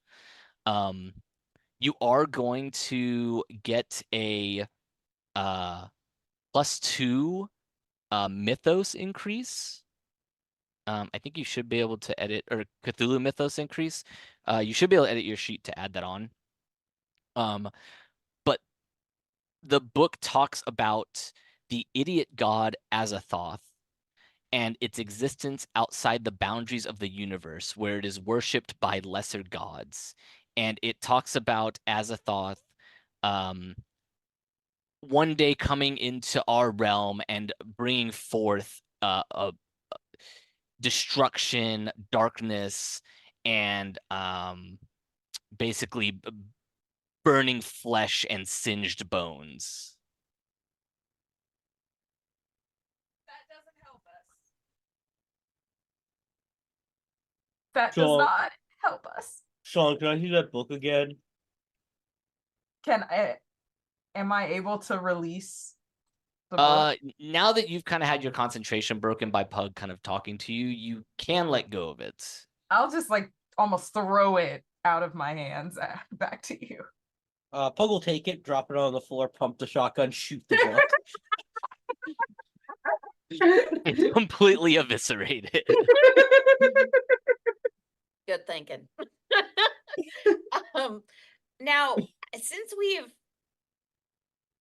all know something weird is going on here, would I have any like idea that listening to more of this singing will be bad for us? Like that the singing itself could be harmful? That is a conclusion that your character can certainly make. That's kind of a role-playing choice if you want to. I wouldn't say that there's anything you could roll to like discern that. Okay. But if you want to decide that, that's totally, yeah, absolutely. It seems right to me because like I first heard the music and it gave me a weird feeling, and then it keeps getting louder and louder, and things keep getting weirder. So Hat's gonna be like, now before we go in there, I think we should all cover our ears. We can cut some strips of cloth from our clothes using switchblades and put them in there like little cotton swabs. We need something else to focus on. It's my time to shine. Pug, your beautiful singing voice. Pug is gonna start singing some church songs. Okay, so yeah, as loudly as he can. We're gonna plug our ears, and then Pug is gonna sing as loud as possible. So we're singing back. At least Pug is. That angelic singing voice is gonna save us. All right. So you're gonna cut some strips of cloth. You're gonna kind of jam them in your ears. Yeah. To muffle the sound. It does muffle the sound even further than it already is. Yeah. What's the plan? Go forward, guns ready. Okay. And Pug singing. And Pug singing. and Pug singing some gospel hymns. Yep. All right. Who's gonna go to the door, and how are you opening it? If no one has any objections, Pug would just go up and kick that door open. It's your time. Yeah, your time to shine, Pug. All right, Pug, make me a strength check. Pug can do that. There you go, easy. You ready your foot, slam it forward. The door, just like the first door, breaks apart, splinters, and kind of snaps into two clean pieces as it tumbles on the floor. And you can see in here is a kind of a long apartment room that has a small kitchen to the left. It has like a countertop with a small stove, and then it has a small sitting area like right across from it. It's got a small table and like it doesn't even have a sofa. It just has kind of like a sitting chair. At the far end of the room is a door, and at the left-hand side, kind of near you, is also a door. You can see that there is a what looks to be a wallet or something on the counter to your left. And it smells in this area like burning and ash. I would like to check the wallet for identification. Sure. So you all are stepping inside the area, and you're going to grab the wallet. Okay. As you all step inside, you realize that the door behind you is gone from you kicking it open, but a wall has formed in its place. So you are basically locked in here now. The walls are pulsating. They're still kind of doing that motion.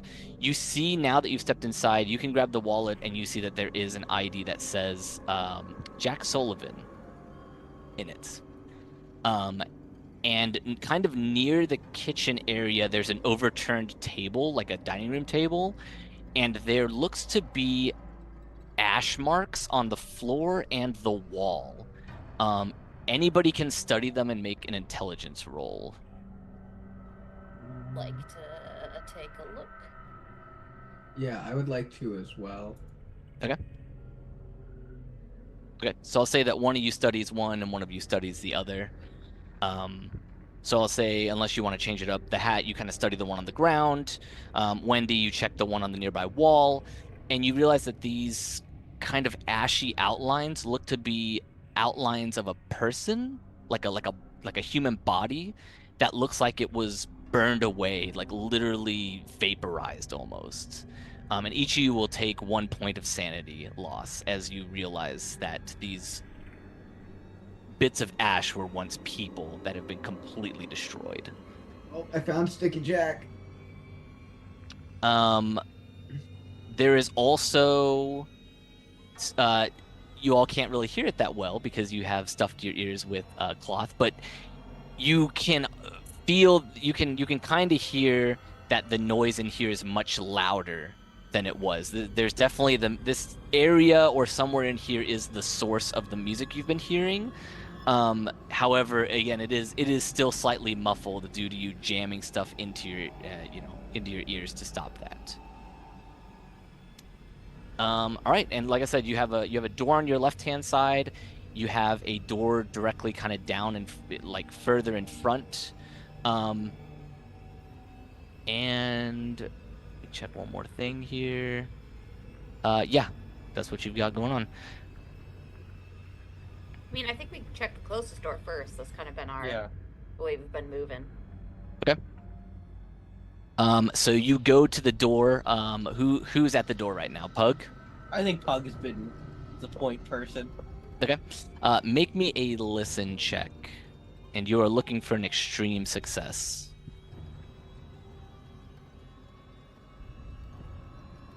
That's a crit fail, isn't it? I believe it is, actually.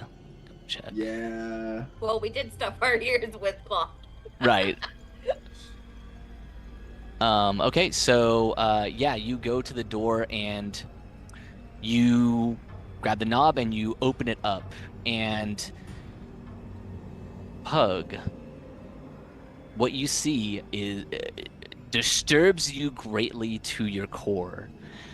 You see that you've opened the door into basically like a space-like area where you see in the middle of this void is an immense planet-sized bubbling mass of blasphemy that continually writhes. There are eldritch piping sounds coming from flutes that are held in the pulsating pseudopods of ugly and terrifying beings that kind of march around it. They are playing some sort of noise. Now that you've opened this door up, you can hear it, even though you have the earplugs in, and it is music that is enough to drive a normal person completely insane with its discordance.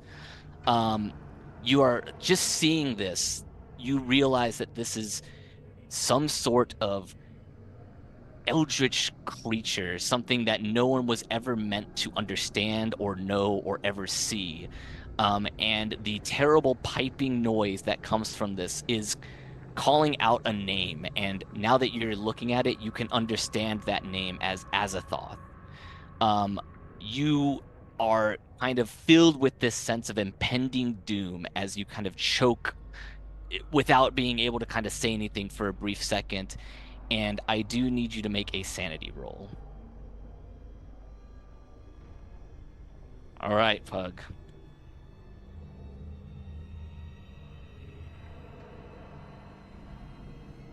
Oh, You got very lucky. Oh my You're going to take Oh, 6 God. sanity points. that could have been so much worse. I have a number that says 6, indefinitely insane. Yes.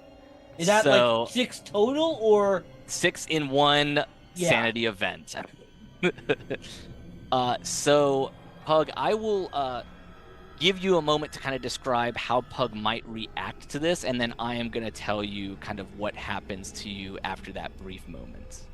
I think Pug just starts crying. Like, not even like not loud crying, just like tears streaming down his face.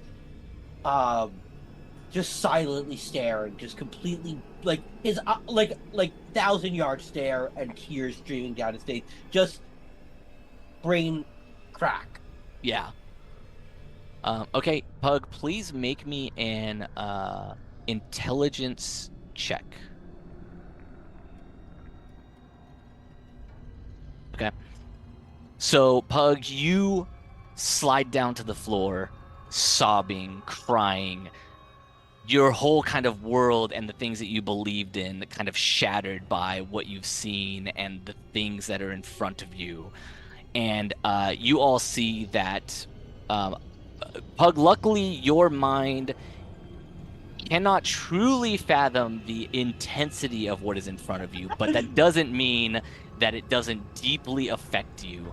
And Pug has the shotgun in his hands and kind of grabs it close to his chest. He's not like trying to like pull it to like shoot himself, but he's kind of grabbing it, kind of cradling it, and starts just rocking back and forth.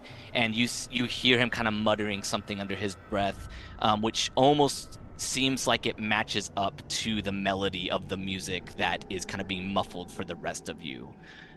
This door is still open, and you all see that this interaction happens, and Pug kind of shrinks to the floor, clearly a broken man, unable to do anything. I want to try something. Yeah. So I'm going to try to like get up to the wall adjacent to the door. Yeah. Then slide over to the door and try to close it as I'm like with my eyes closed. Yeah. As I'm doing this maneuver, I'm gonna aim at the ceiling and just to like so that I can't hear what's going on and I'm temporarily deafening myself. Okay. Go ahead and make a luck check. I feel like that is appropriate. Sure. Oh!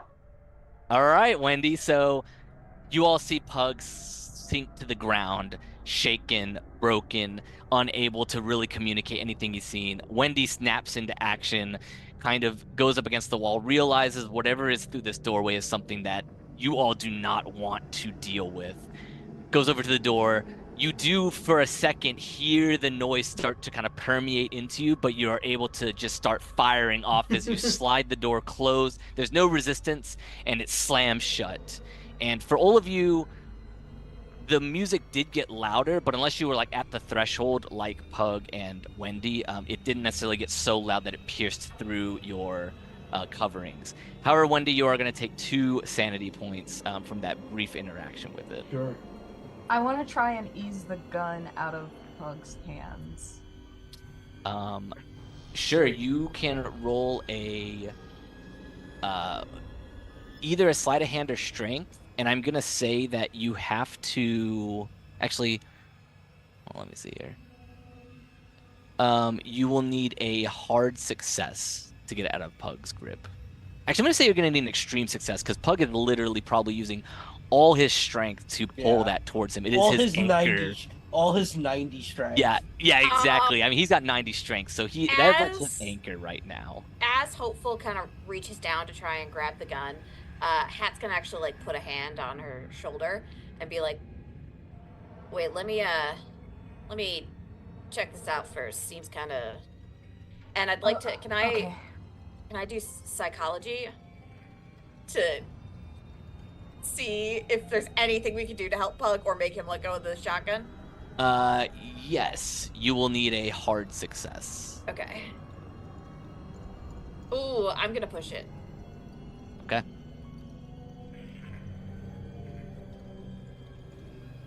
Oh, Nice. nice.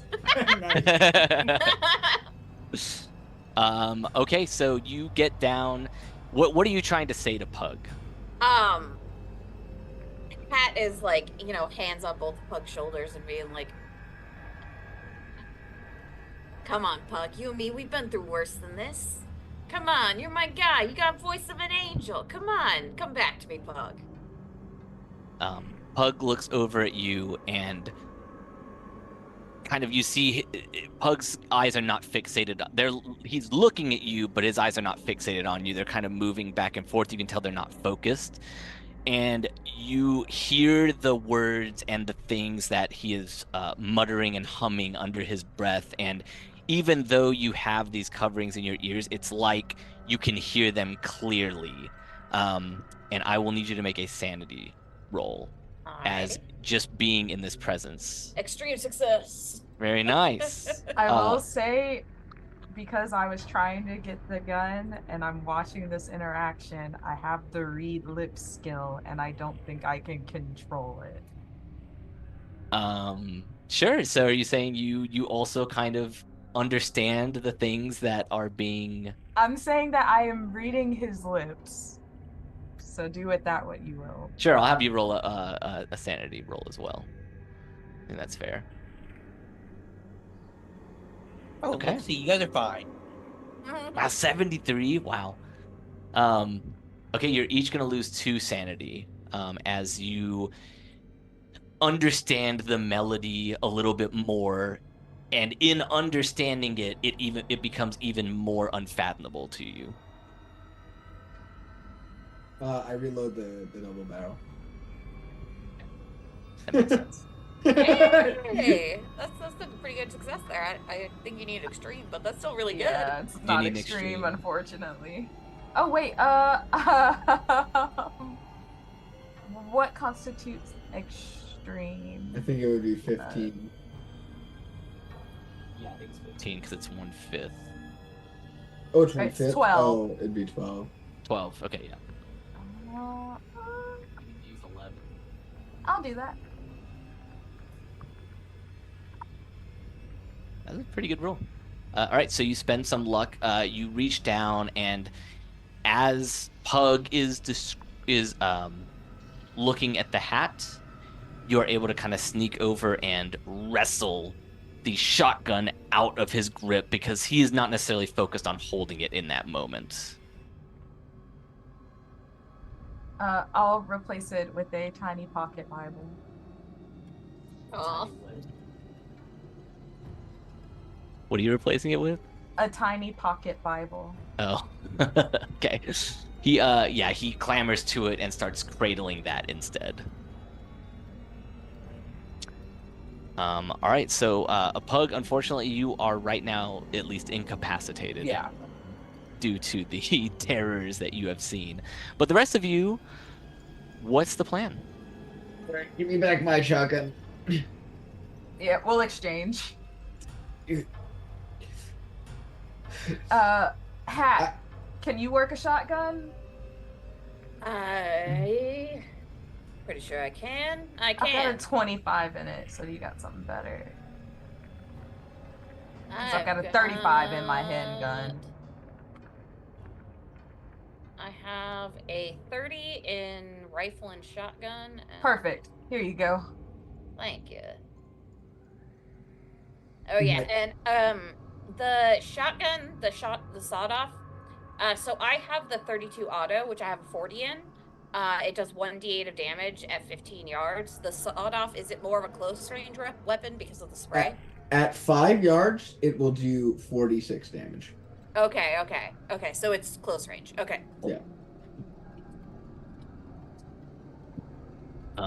Okay, so what's the there is, like I said, one more door down the hall. I'll go and I'll kick that door down. You're gonna kick the door down? Yeah, but I'm gonna cover my eyes. Okay, so roll a strength check. Oh, can I brawl? No, strength is higher. Oh, I'm not spending more luck. Okay, so you try to kick the door down. It seems a little more solid than some of the other doors, and definitely Pug was the brawn of the group for sure.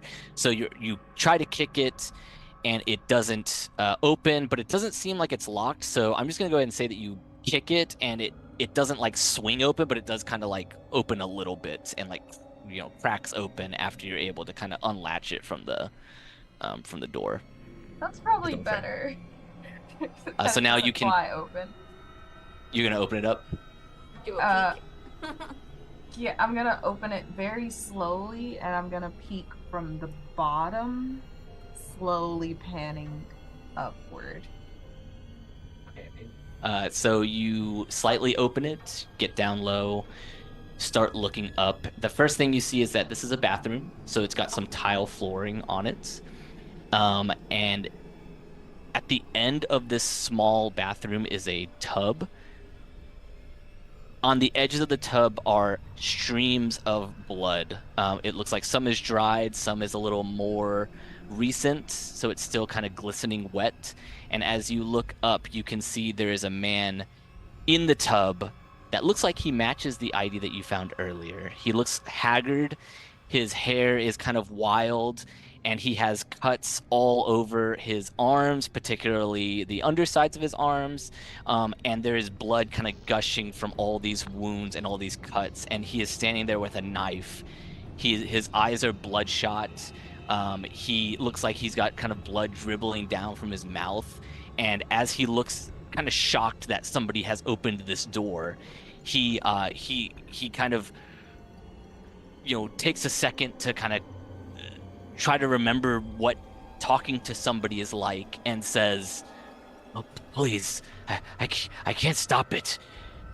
And I need you to make a listen check, because your ears are stuffed, so you can't really hear them all that well. You can push it. Are you gonna push it, or you spend some luck as well? So Can you spend luck on a push? I'll let you do it. It's only 3 points. I'll let you do it. Okay. And I think I might have a picture. Give me a second here. I don't know if I want a picture. Let's see. Oh, here we go. Oh yeah, here you go. There you go. He's looking great. There is blood splatter all over the walls in this bathroom. There is some paperwork in here, and you can see that it looks like the professor's notes that were stolen that are kind of scattered all around this room. Some are bloodstained, some are not. And you can hear even with your listen check as you kind of try to pinpoint in on what he's saying. He says, please help, I can't stop it. Kill me, please. There's a person in this room begging to be killed. And sorry, the dagger that he has in his hand is what looks like the dagger that they had a picture of in the newspaper. I come in the room. Shotgun at ready. Anybody who sees Jack needs to roll a sanity check. Yeah, makes sense. Yes. Yep. I think we're all taking a look. Yep. Yeah. Not. Yeah. That. What about you, Sean?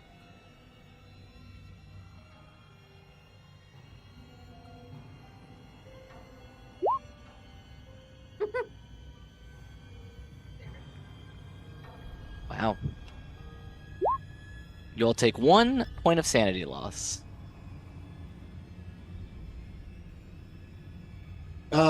Do we all recognize him as Sticky Jack? That's up to you. I mean, the hat did find... I would have showed off the ID of the wallet when I found it, so... Sure. I mean... you can recognize him as Sticky Jack. Perhaps Yes. you don't. Yeah, you but- can. You can recognize him as Sticky Jack. Jack? Yeah. Yes. What the fuck's going on here, Jack? He raises his wrists where blood is kind of just leaking from them, and he says, "I've tried to kill myself. I can't do it." Why? What is it? What did you do? What is all this? He looks at the dagger, and then he looks kind of down at the notes and the scrolls next to him, and he says, I brought back the stuff I was supposed to steal, and then I was just lying low, and I was waiting around and just started reading some of it, and I'm not a very good reader, so I have to read things out loud sometimes, and well, I guess when I was reading, and maybe I was moving the dagger a little bit, and then those two guys came in. I think they were working for Jacob or someone, and then all of a sudden the whole place just exploded, and now it's like this. And no matter what I do, and he takes the dagger and stabs it into his wrist, and he says, I can't die. Please, you have to kill me. I don't want to be here anymore. The voices, the music, it's too much. Question. When we saw the guy who was dripping blood out of his head from the gunshot wound earlier, was he dead? He was dead, yes. Okay. He was dead. The Hat would like to step forward and offer a hand to take the dagger from Sticky Jack. Yeah, I mean, he'll look at it and then look at you and puts it in your hand. I'm gonna take that and put it in my belt. Okay.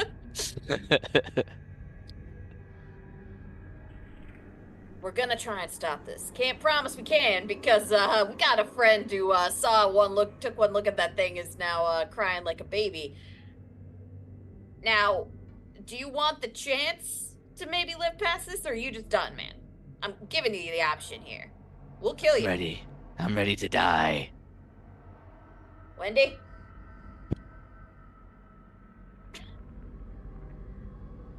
So you want me to roll?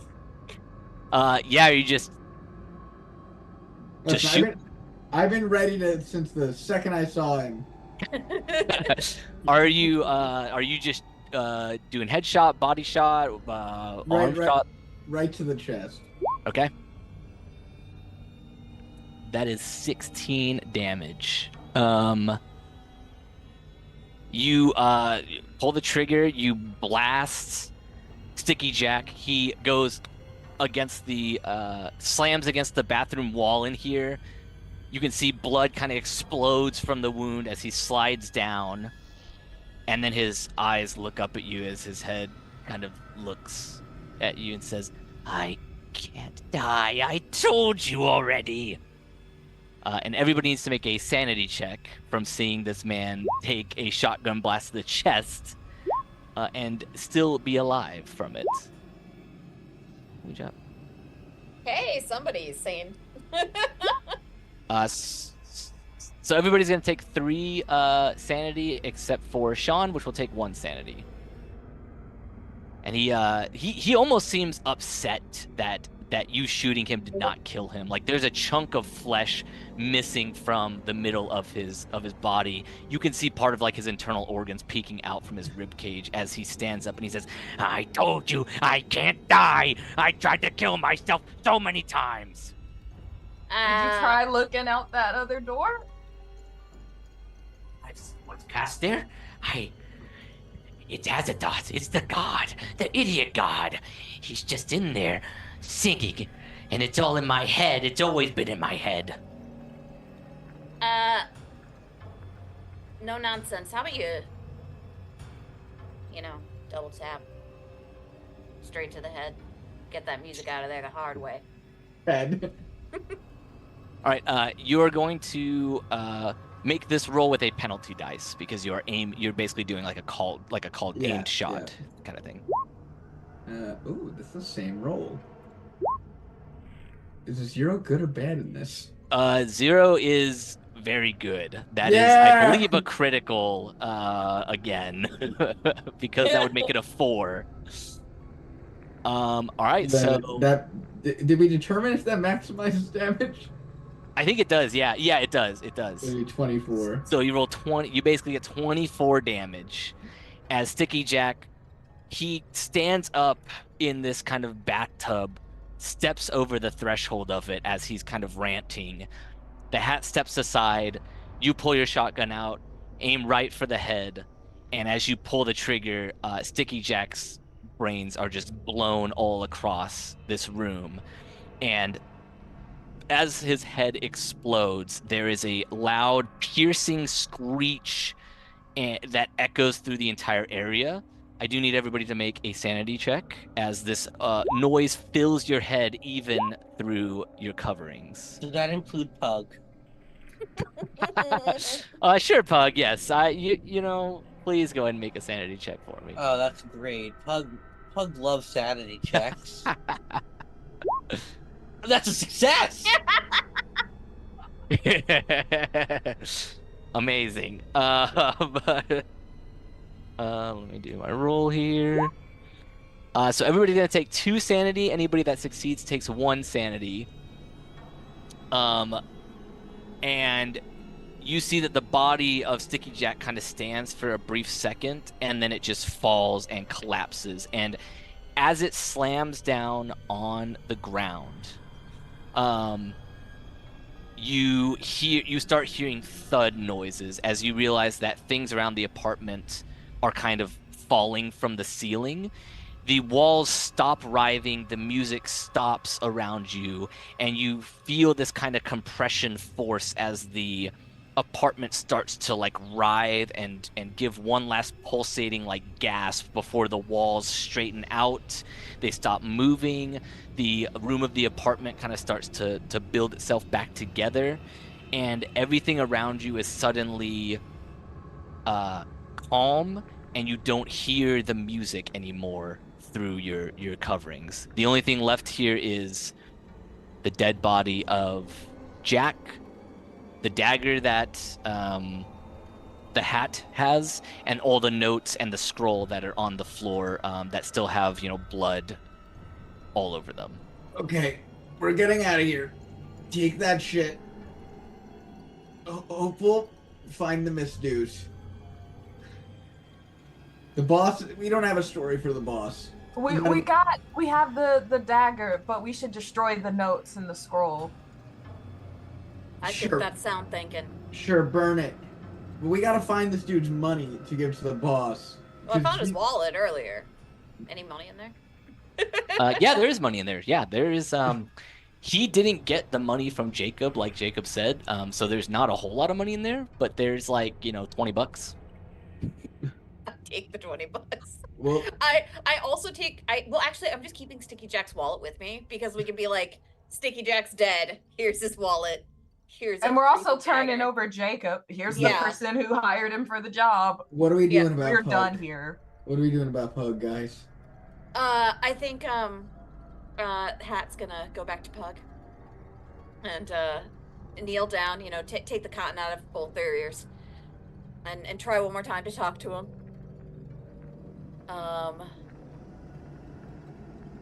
Would you like a psychology again? Yes, make a psychology. I'm looking for a hard success here again. Okay. What would I need for a hard success? You need a 25, I believe. Yeah. I am going to spend the luck to get a 25. Wait, wow. You can spend. You have that much? Wait, no, I don't. I have enough to get me to a regular success. A regular success. Push. Oh wait, we can't look on a push. Yeah, I can push, but I can't. You can look. push, yeah. I'll push. I'll try it.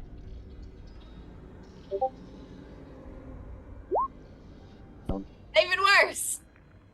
You are trying to talk to somebody whose mind has been broken by the unknowable. And as you try to stir Pug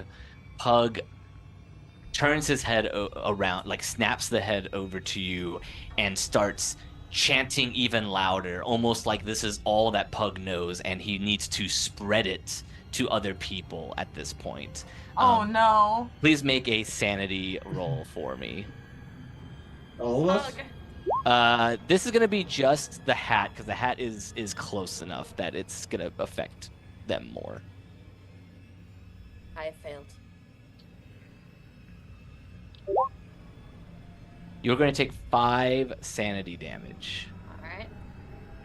And you all see that as the hat tries to shake Pug, and Pug turns and viscerally says this melody, or like sings this melody towards the hat, that the hat almost has like a glaze go over their eyes, and you, the hat, you are actually going to faint. Okay. From this kind of permeation into your mind from the terrifying words and discordant harmony that you hear. Question: when I Yes. faint, does my hat fall off? Of course not. Okay. Good. Yeah. I know how this works. You know. The hat stays on. So the hat falls onto the ground with a thud. Pug goes back to kind of rocking back and forth holding the book. No Nonsense and Hopeful, you're kind of the only 2 cognizant people here right now. Oh, I cool. can help carry out the hat, but It's in his head. It's in his head the same way it was in Sticky Jack's head. I know. Let me at least carry the hat into the hallway.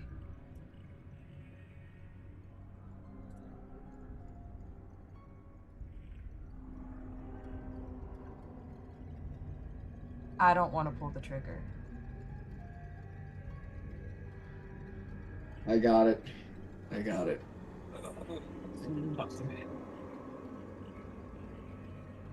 I wait till they're gone, and then I. Yeah, I'm not gonna make you roll. That's a cinematic moment for sure of you putting Pug out of. I would like a damage roll. Pug has a lot of health. Oh, okay, sure, yeah. There's a chance this is very brutal. Oof. That doesn't kill Pug. I'm gonna. Well, I missed, right? Oh yeah, You missed. you do miss. I'm gonna. I'm gonna use luck. Yeah, that's fair. But that's still a 12 on damage. Yeah. So you shoot Pug is. You take off a good chunk of him, but he's not dead. Oh God. I'm gonna come back in thinking the deed is done. Stay out! Stay out! Yeah, Sean opens the door and Stay then out! bam! Just in time to see the final shot into Pug as he falls to the ground. Sean, please make a sanity roll for me. Actually, I'll say no nonsense. I'm still gonna have you make a sanity roll. You Yeah. did have to just execute someone that has grown to be your friend or at least companion on this journey to find Jack. Okay.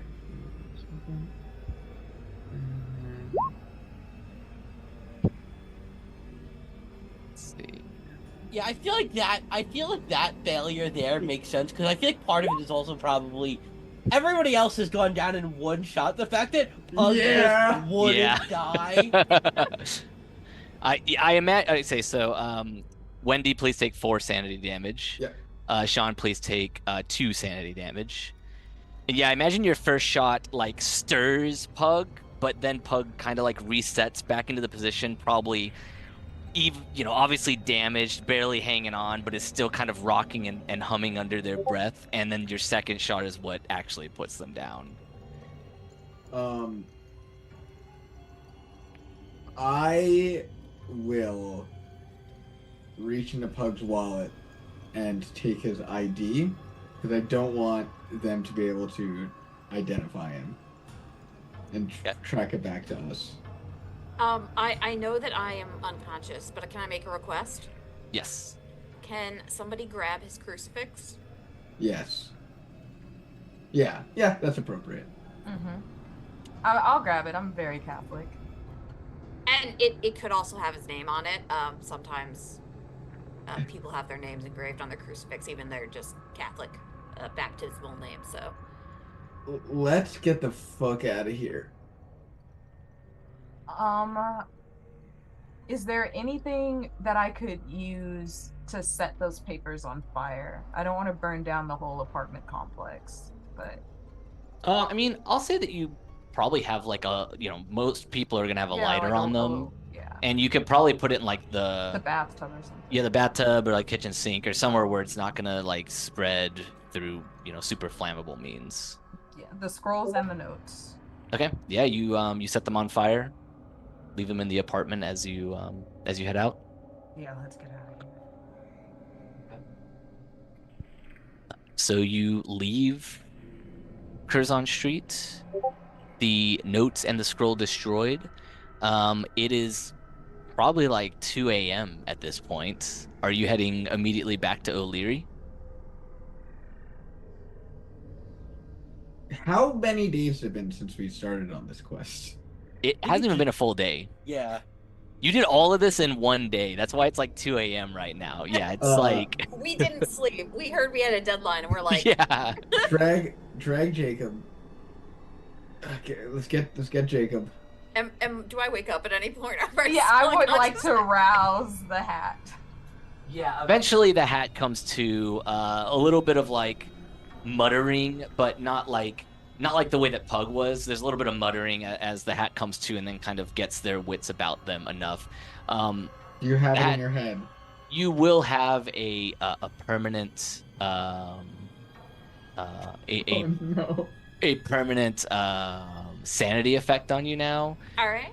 I'm gonna say that it is actually roll a d10. I think that's a more interesting way to do it.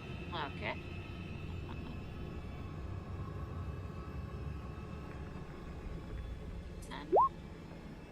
A 6. 6. Okay. So you are going to get a phobia. And I don't know if there's a word for it. I'm sure there probably is, but I'm gonna say that you have like a fear of like music. That makes sense. Yeah. After hearing this, after that being kind of the last thing that kind of jarred into your mind, now it's like, is every music like going to sound like that? And you don't even want to find out if that's true or not. Yeah. But you do come to, they rouse you. You know and remember what happened, but it obviously still shakes you to your core. You should hear what happened from Hopeful. Pug, where is he?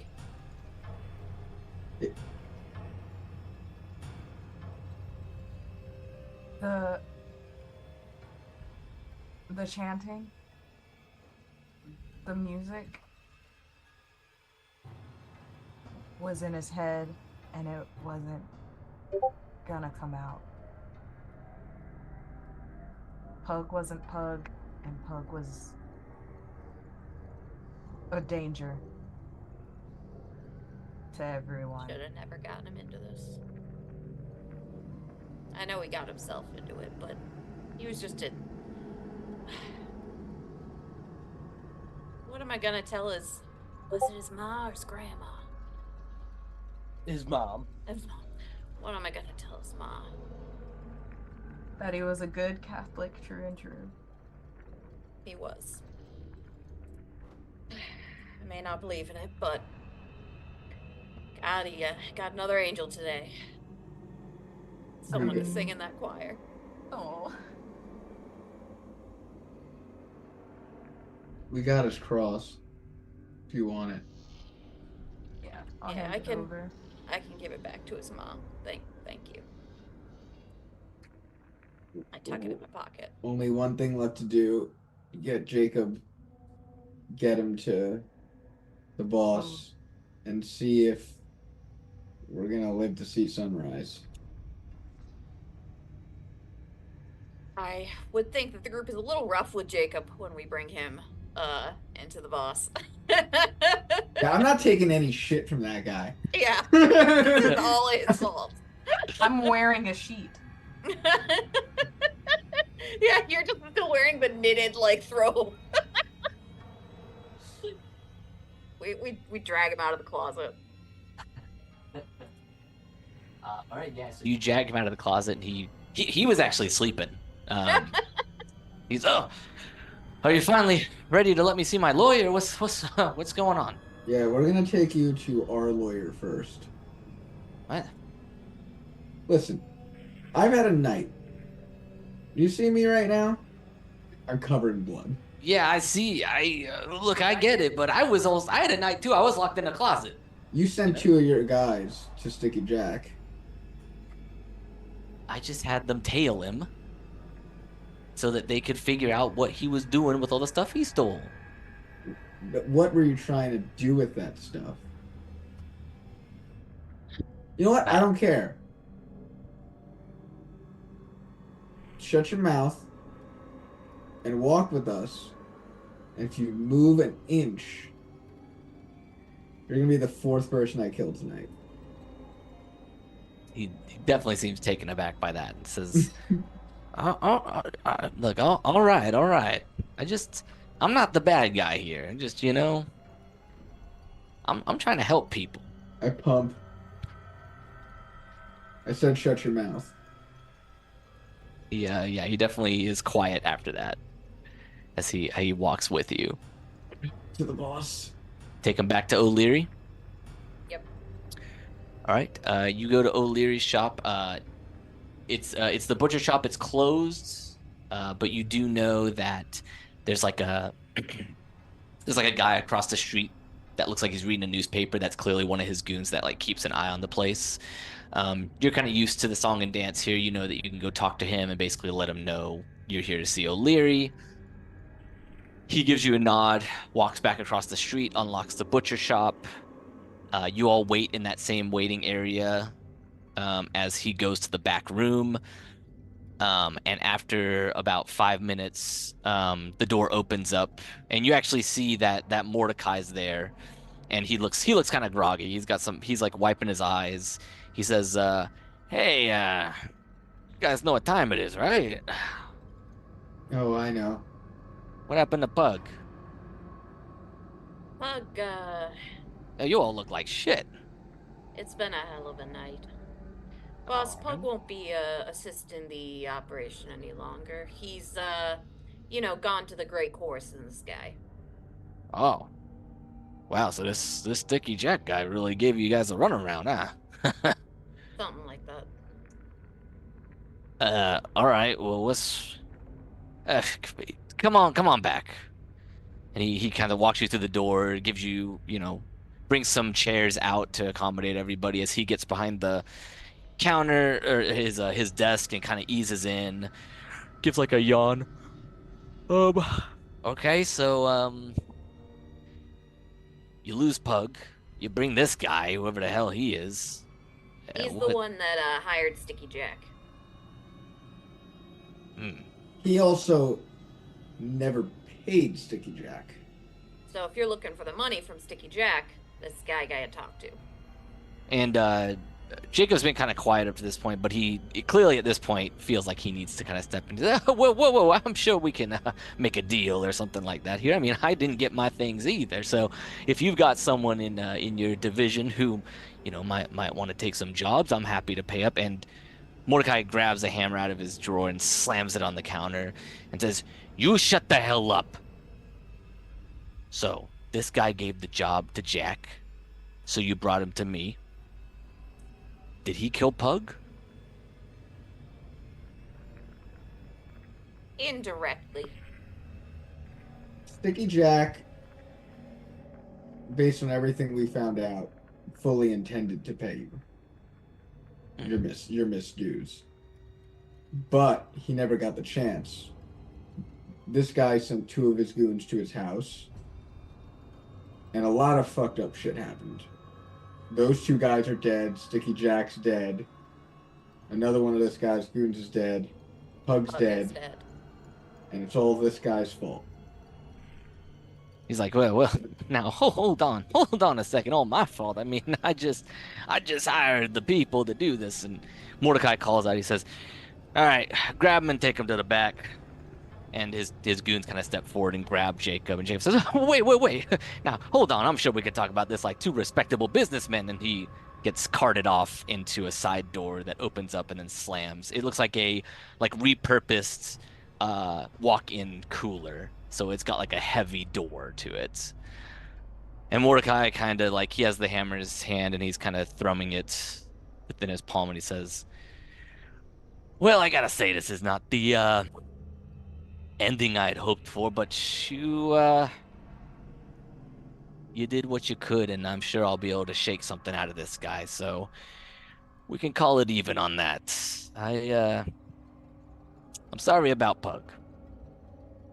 Yeah, me Believe too. you me, I didn't imagine that this kind of job would involve anything that high stakes. Neither did we. Well, Hey, I know that this just cleared the debt, but can you do me a favor? For Pug? Can you depends look on what it after- is. Can you look after his mom? Make sure she's okay. Yeah, I'll set her up with something nice. Just Thank for you. Pug. Appreciate that, boss. Well, our debts are settled. And,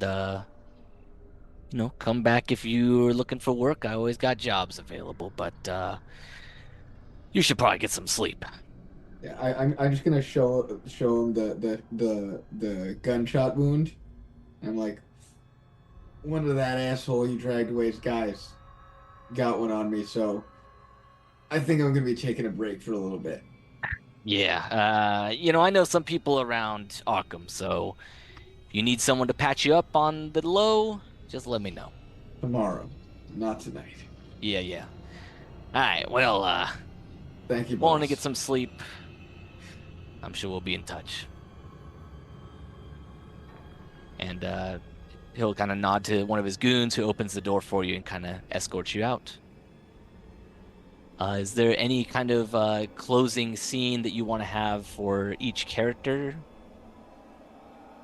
Anything to kind of cap off their journey here in the I know I have scenario? something. I don't know if anybody else wants to go first, but I do have something.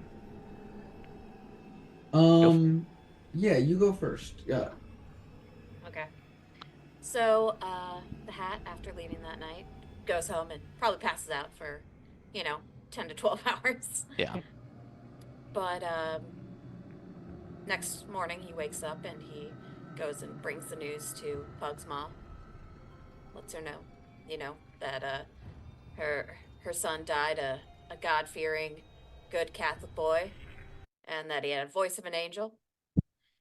And, he gives her the cross. And then, he says that if she ever needs anything, she can call him, and then gives his card. And then he leaves, but as he's leaving, he instead of heading back to his apartment, he heads to the university, to their occult sciences area, wherever the guy was studying all the stuff. And is he able to meet with that professor? Sure, yeah, the professor's there. He's very well known on the campus. He's been working there. He's tenured for a while. So yeah, absolutely. Stab the knife down on the desk. Excuse me? You would be wise not to look into things like this again. I'm not sure what to make of that, but I think you should probably leave. I think you should stop messing around where you don't belong, because you got a good man killed. All right. It was just a Native American dagger I was translating. I would recommend keeping your translations to yourself in the future if you're going to keep doing this. All right. I will keep that in mind. All right. Pulls the dagger out of the table, and I'm keeping this. And then I leave again. Walk into the sunset, dagger and belt. All right. Who wants to go next?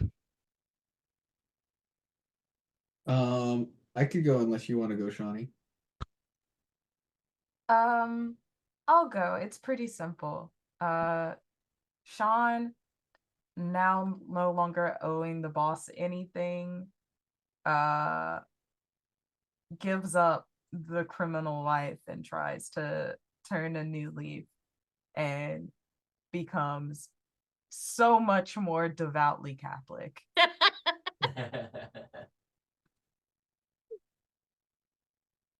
All right. I think like a week later, after she's been patched up,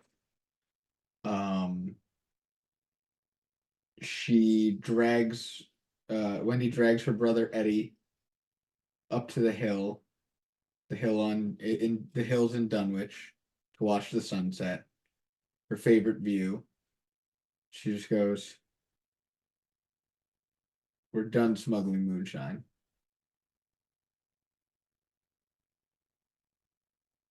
Your brother looks at you and says, "What?"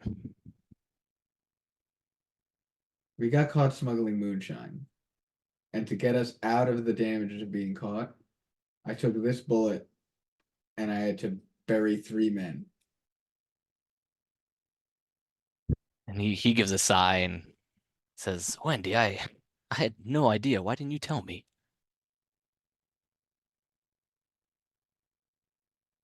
I was taking care of you. And I almost didn't come home that night. So we have a second chance here. We're not going to get into this mess again. All right. Well, maybe you let me do a little bit of taking care of you for a little bit, huh? Fine.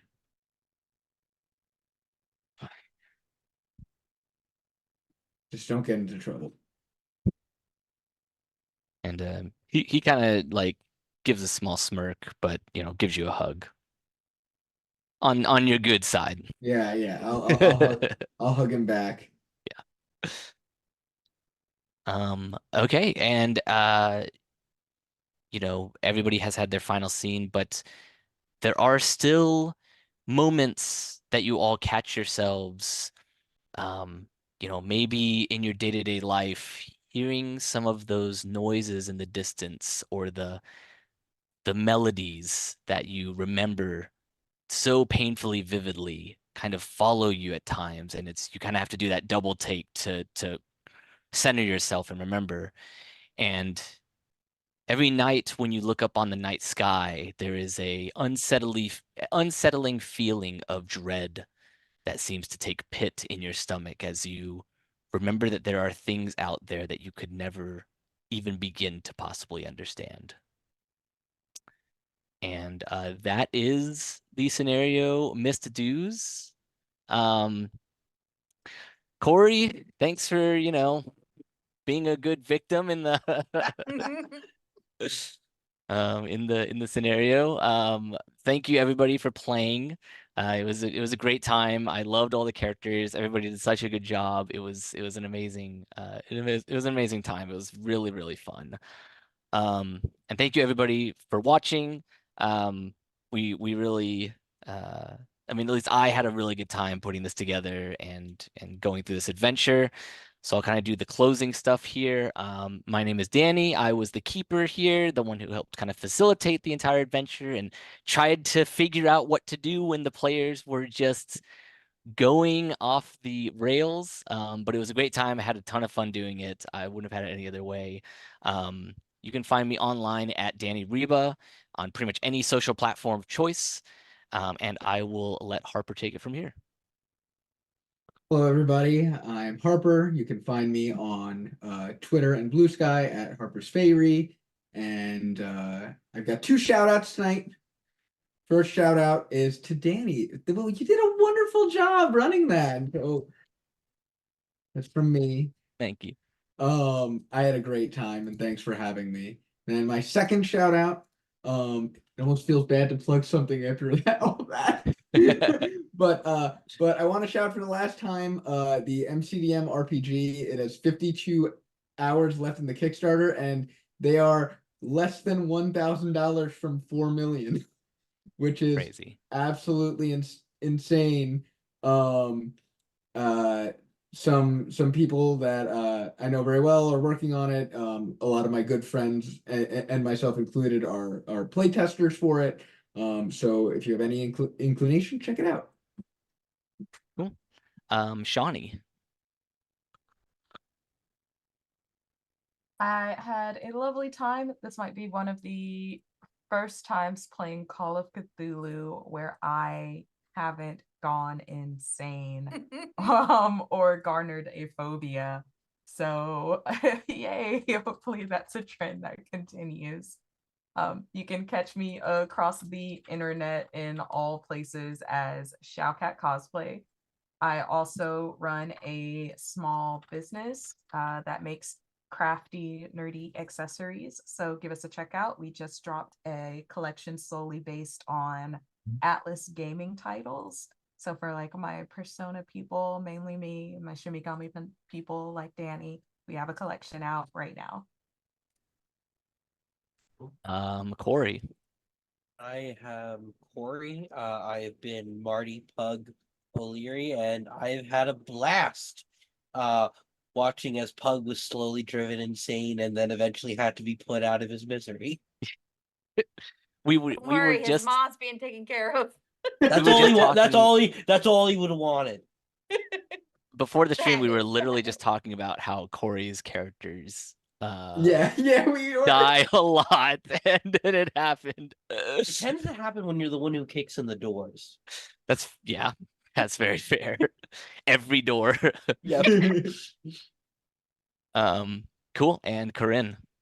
Hi, I've been Corinne, or in this case, the Hat. I had a really great time. This is a lot of fun. It's my first time playing Call of Cthulhu, so I really enjoyed it. Thank you so much for running, Danny. You were all great. Thank you so much for being here and playing. I had a great time with all of you. You can find me here on Reroll doing various things, usually in the background, but sometimes in the games or running them. And you can also find me on my podcast, which is with one of the wonderful screaming women in the chat right now. Wham Bam, thank you, ma'am. Yeah, so if you just want to hear me talk and you want to hear her talk, you want to hear someone else talk, it's nothing like this. But sometimes it is. We did read a book about cannibalism in our romance novel podcast. So sometimes it is kind of like this. Yeah, that's what I have to say. Love it. Well, again, thank you all for playing. You're all amazing, an amazing cast to GM for. I really enjoyed it. And I guess that's kind of all I've got. Thank you all for watching. Thank you all for being here. If you enjoyed what you saw, play Call of Cthulhu. It's a really fun system. But other than that, everybody have a wonderful night. Thank you to our channel person who helped do all the back end stuff. Thank you so much. Yes, James. Thank you so you. much Thank you, for running. James. Yes, thank you so much, James, for helping facilitate this. You are a lifesaver. I'm gonna see who we want to raid. We'll raid Matthew. He's playing Lethal Company, which I've never played before. All right, let's do it.